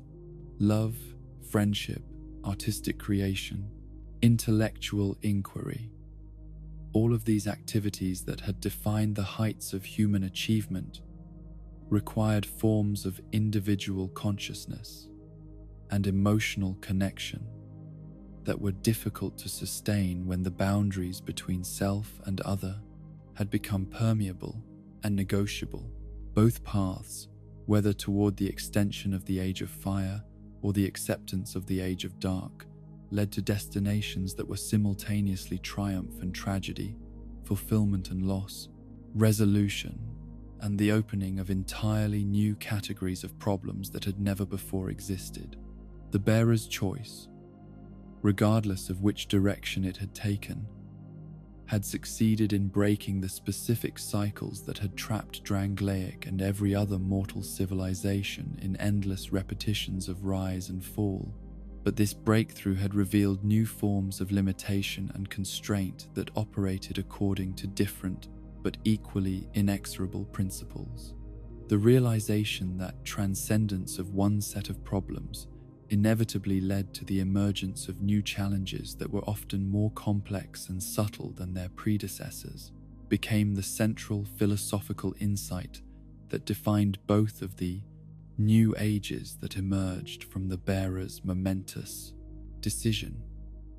Progress, whether toward greater order or toward more complete freedom, was revealed to be not a linear movement toward final solutions, but rather a spiral process where each apparent victory created the conditions for new forms of struggle and development. This understanding transformed the relationship between individual action and cosmic consequence in ways that had profound implications for how conscious beings understood their role in the larger patterns of existence. The heroic model that had previously dominated thinking about human achievement, the idea that sufficiently wise or powerful individuals could solve fundamental problems through decisive action, gave way to a more complex appreciation of the Kaiman, interconnected nature of all phenomena, and the impossibility of achieving permanent solutions to challenges that were inherent aspects of conscious existence itself. The stories of King Vendrick and Queen Nashandra, of the bearer of the curse and the three fallen kingdoms, became legends that were told and retold in the New Ages as cautionary tales about the relationship between ambition and wisdom, between the desire for transcendence and the acceptance of limitation. Yet these stories were not interpreted as simple morality tales with clear messages about right and wrong choices, but rather as complex meditations on the paradoxical nature of existence itself. Vendrick's tragedy was understood not as the result of personal moral failings or strategic errors, but as an inevitable consequence of attempting to solve problems that existed on a scale beyond individual comprehension. His love for Nashandra was recognized as genuine and noble, despite her true nature as a fragment of destructive force, while his desire to create something permanent and enduring was acknowledged as a legitimate aspiration that had been corrupted by forces too subtle and patient for any mortal mind to detect or resist. Similarly, Nashandra herself was gradually recognized not as a conventional villain who had chosen evil over good, but rather as a manifestation of necessary principles that served essential functions in the cosmic order. Her role in accelerating the cycles of decay and renewal that affected all mortal civilizations was understood to be not malicious destruction, but rather a form of pruning that made space for new growth and prevented stagnation from becoming permanent. The bearer of the curse emerged in these retellings as a figure who embodied the possibility of conscious participation in processes that transcended individual understanding or control. Their success lay not in achieving final victory over the forces of darkness or decay, but in making choices that were informed by wisdom rather than mere personal preference, in accepting responsibility for consequences that extended far beyond their own survival or satisfaction.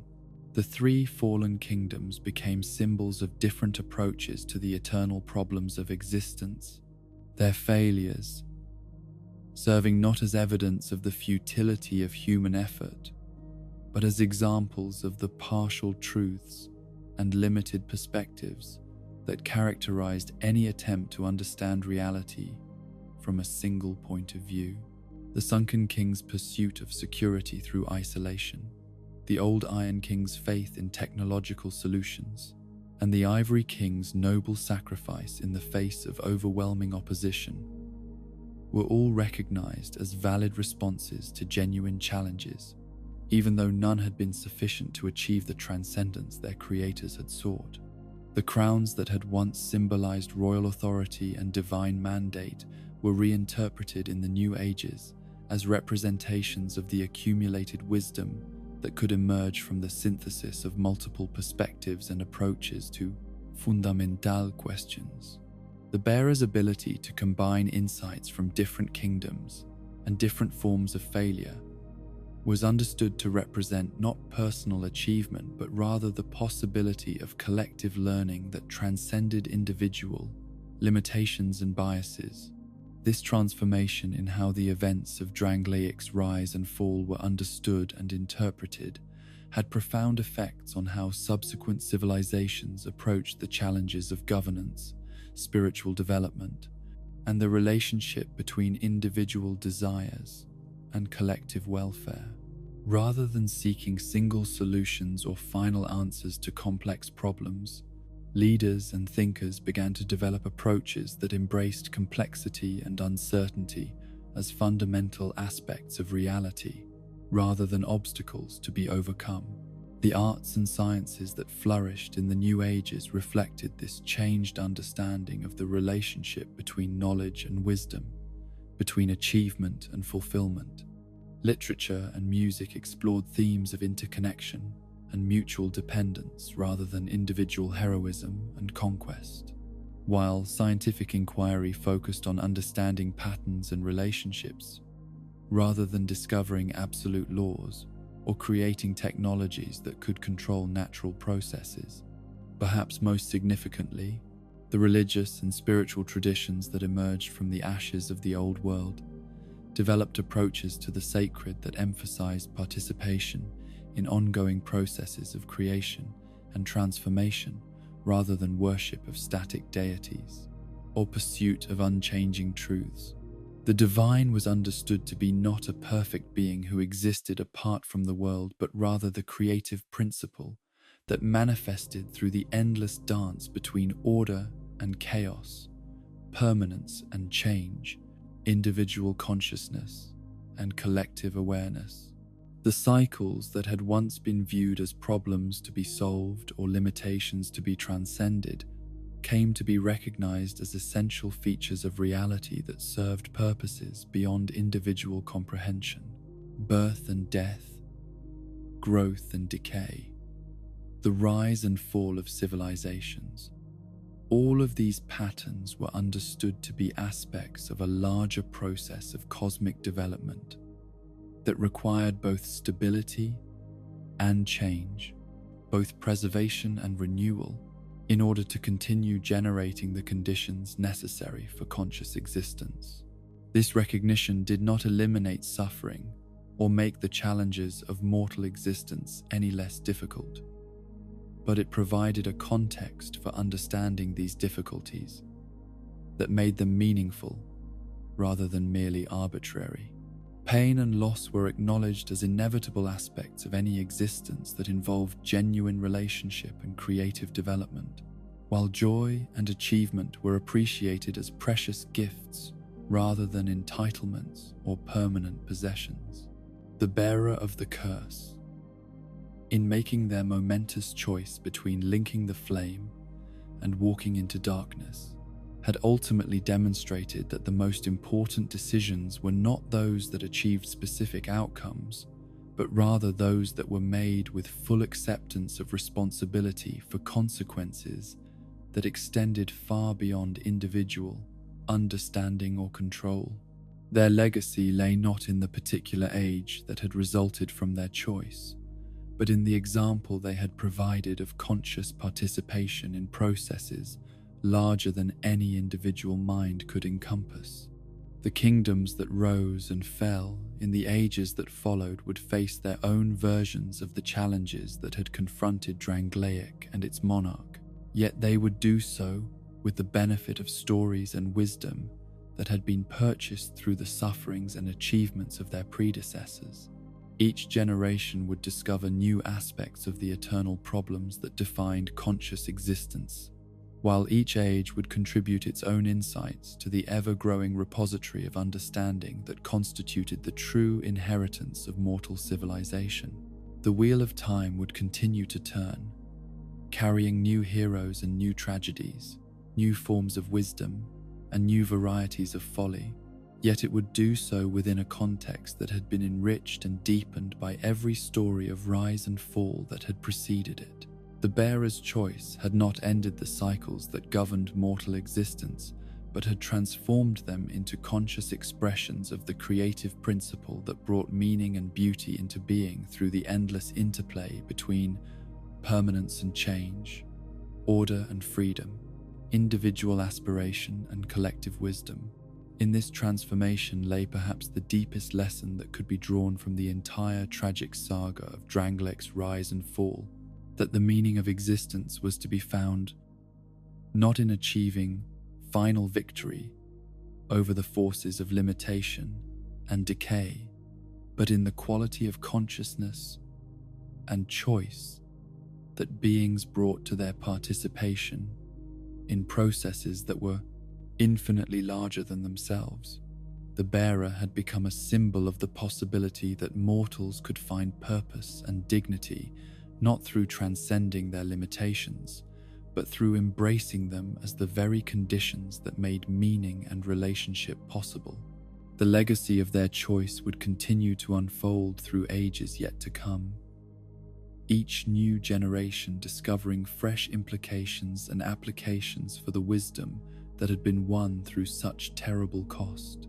Yet that legacy would never be complete or final, but would remain forever open to new interpretations and developments, just as the cycles themselves remained forever dynamic and creative, forever generating new possibilities for consciousness to explore and express the infinite mystery of its own existence. And so we reach the gentle end of our long journey through the cursed lands of Drangleic, where we have witnessed the rise and fall of kingdoms, the dreams and nightmares of kings, and the eternal dance between light and darkness that shapes all mortal endeavor. We have walked together through golden ages and times of despair, through moments of triumph and seasons of profound loss, following the threads that connect every soul to the vast tapestry of existence itself. The tale of King Vendrick and his cursed queen, of the bearer who rose from hollowing to face impossible choices, of the three fallen monarchs whose domains served as monuments to different forms of noble failure. All of these stories have woven themselves into the larger pattern that governs the relationship between aspiration and limitation, between the desire for permanence and the acceptance of change, between individual will and the cosmic forces that flow through all things like underground rivers that surface only in moments of crisis and revelation. In the telling of this epic saga, we have discovered that endings are never truly final. that victories and defeats are merely different aspects of the same eternal process of becoming, and that the meaning of existence lies not in achieving ultimate solutions to the problems that define conscious life, but in the quality of awareness and choice that we bring to our participation in mysteries that exceed any individual understanding. The cycles that once seemed like cruel limitations imposed by an indifferent universe have revealed themselves to be the very conditions that make meaning and relationship possible, the framework within which love and loss, creation and destruction, hope and despair can dance their eternal dance.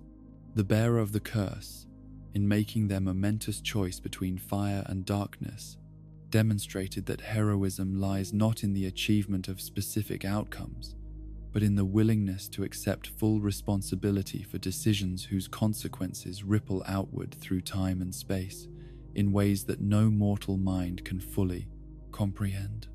Their legacy continues to unfold through ages yet unborn, each new generation discovering fresh implications in their example of conscious participation in processes that transcend individual life and death. Now, as our tale draws to its close like evening settling over a peaceful valley, let yourself rest in the knowledge that all stories, no matter how dark or challenging, ultimately serve the greater purpose of deepening understanding and enriching the collective wisdom that guides conscious beings through the labyrinth of existence.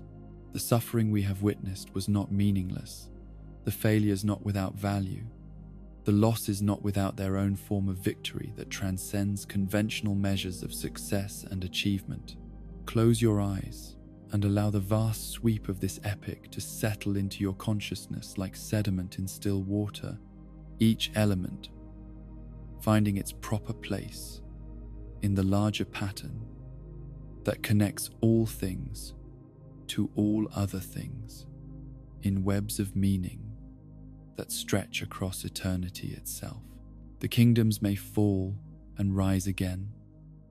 The cycles may turn through their appointed courses, but the stories remain, carrying within them the distilled essence of every choice and every consequence, every dream and every awakening that has contributed to the endless process of becoming that defines reality itself. Sleep now in the comfort of knowing that your own story, whatever form it may take, is woven into this same eternal tapestry, that your choices and experiences contribute to the same ongoing creation that encompasses every tale we have told and every legend yet to be born. Let the rhythm of your breathing match the slow turning of the great wheel. Let your dreams become part of the collective dreaming that shapes worlds and ages, and rest in the peace that comes from understanding that all beings, no matter how small or seemingly insignificant, participate in the magnificent mystery of consciousness, exploring itself through infinite forms and endless time.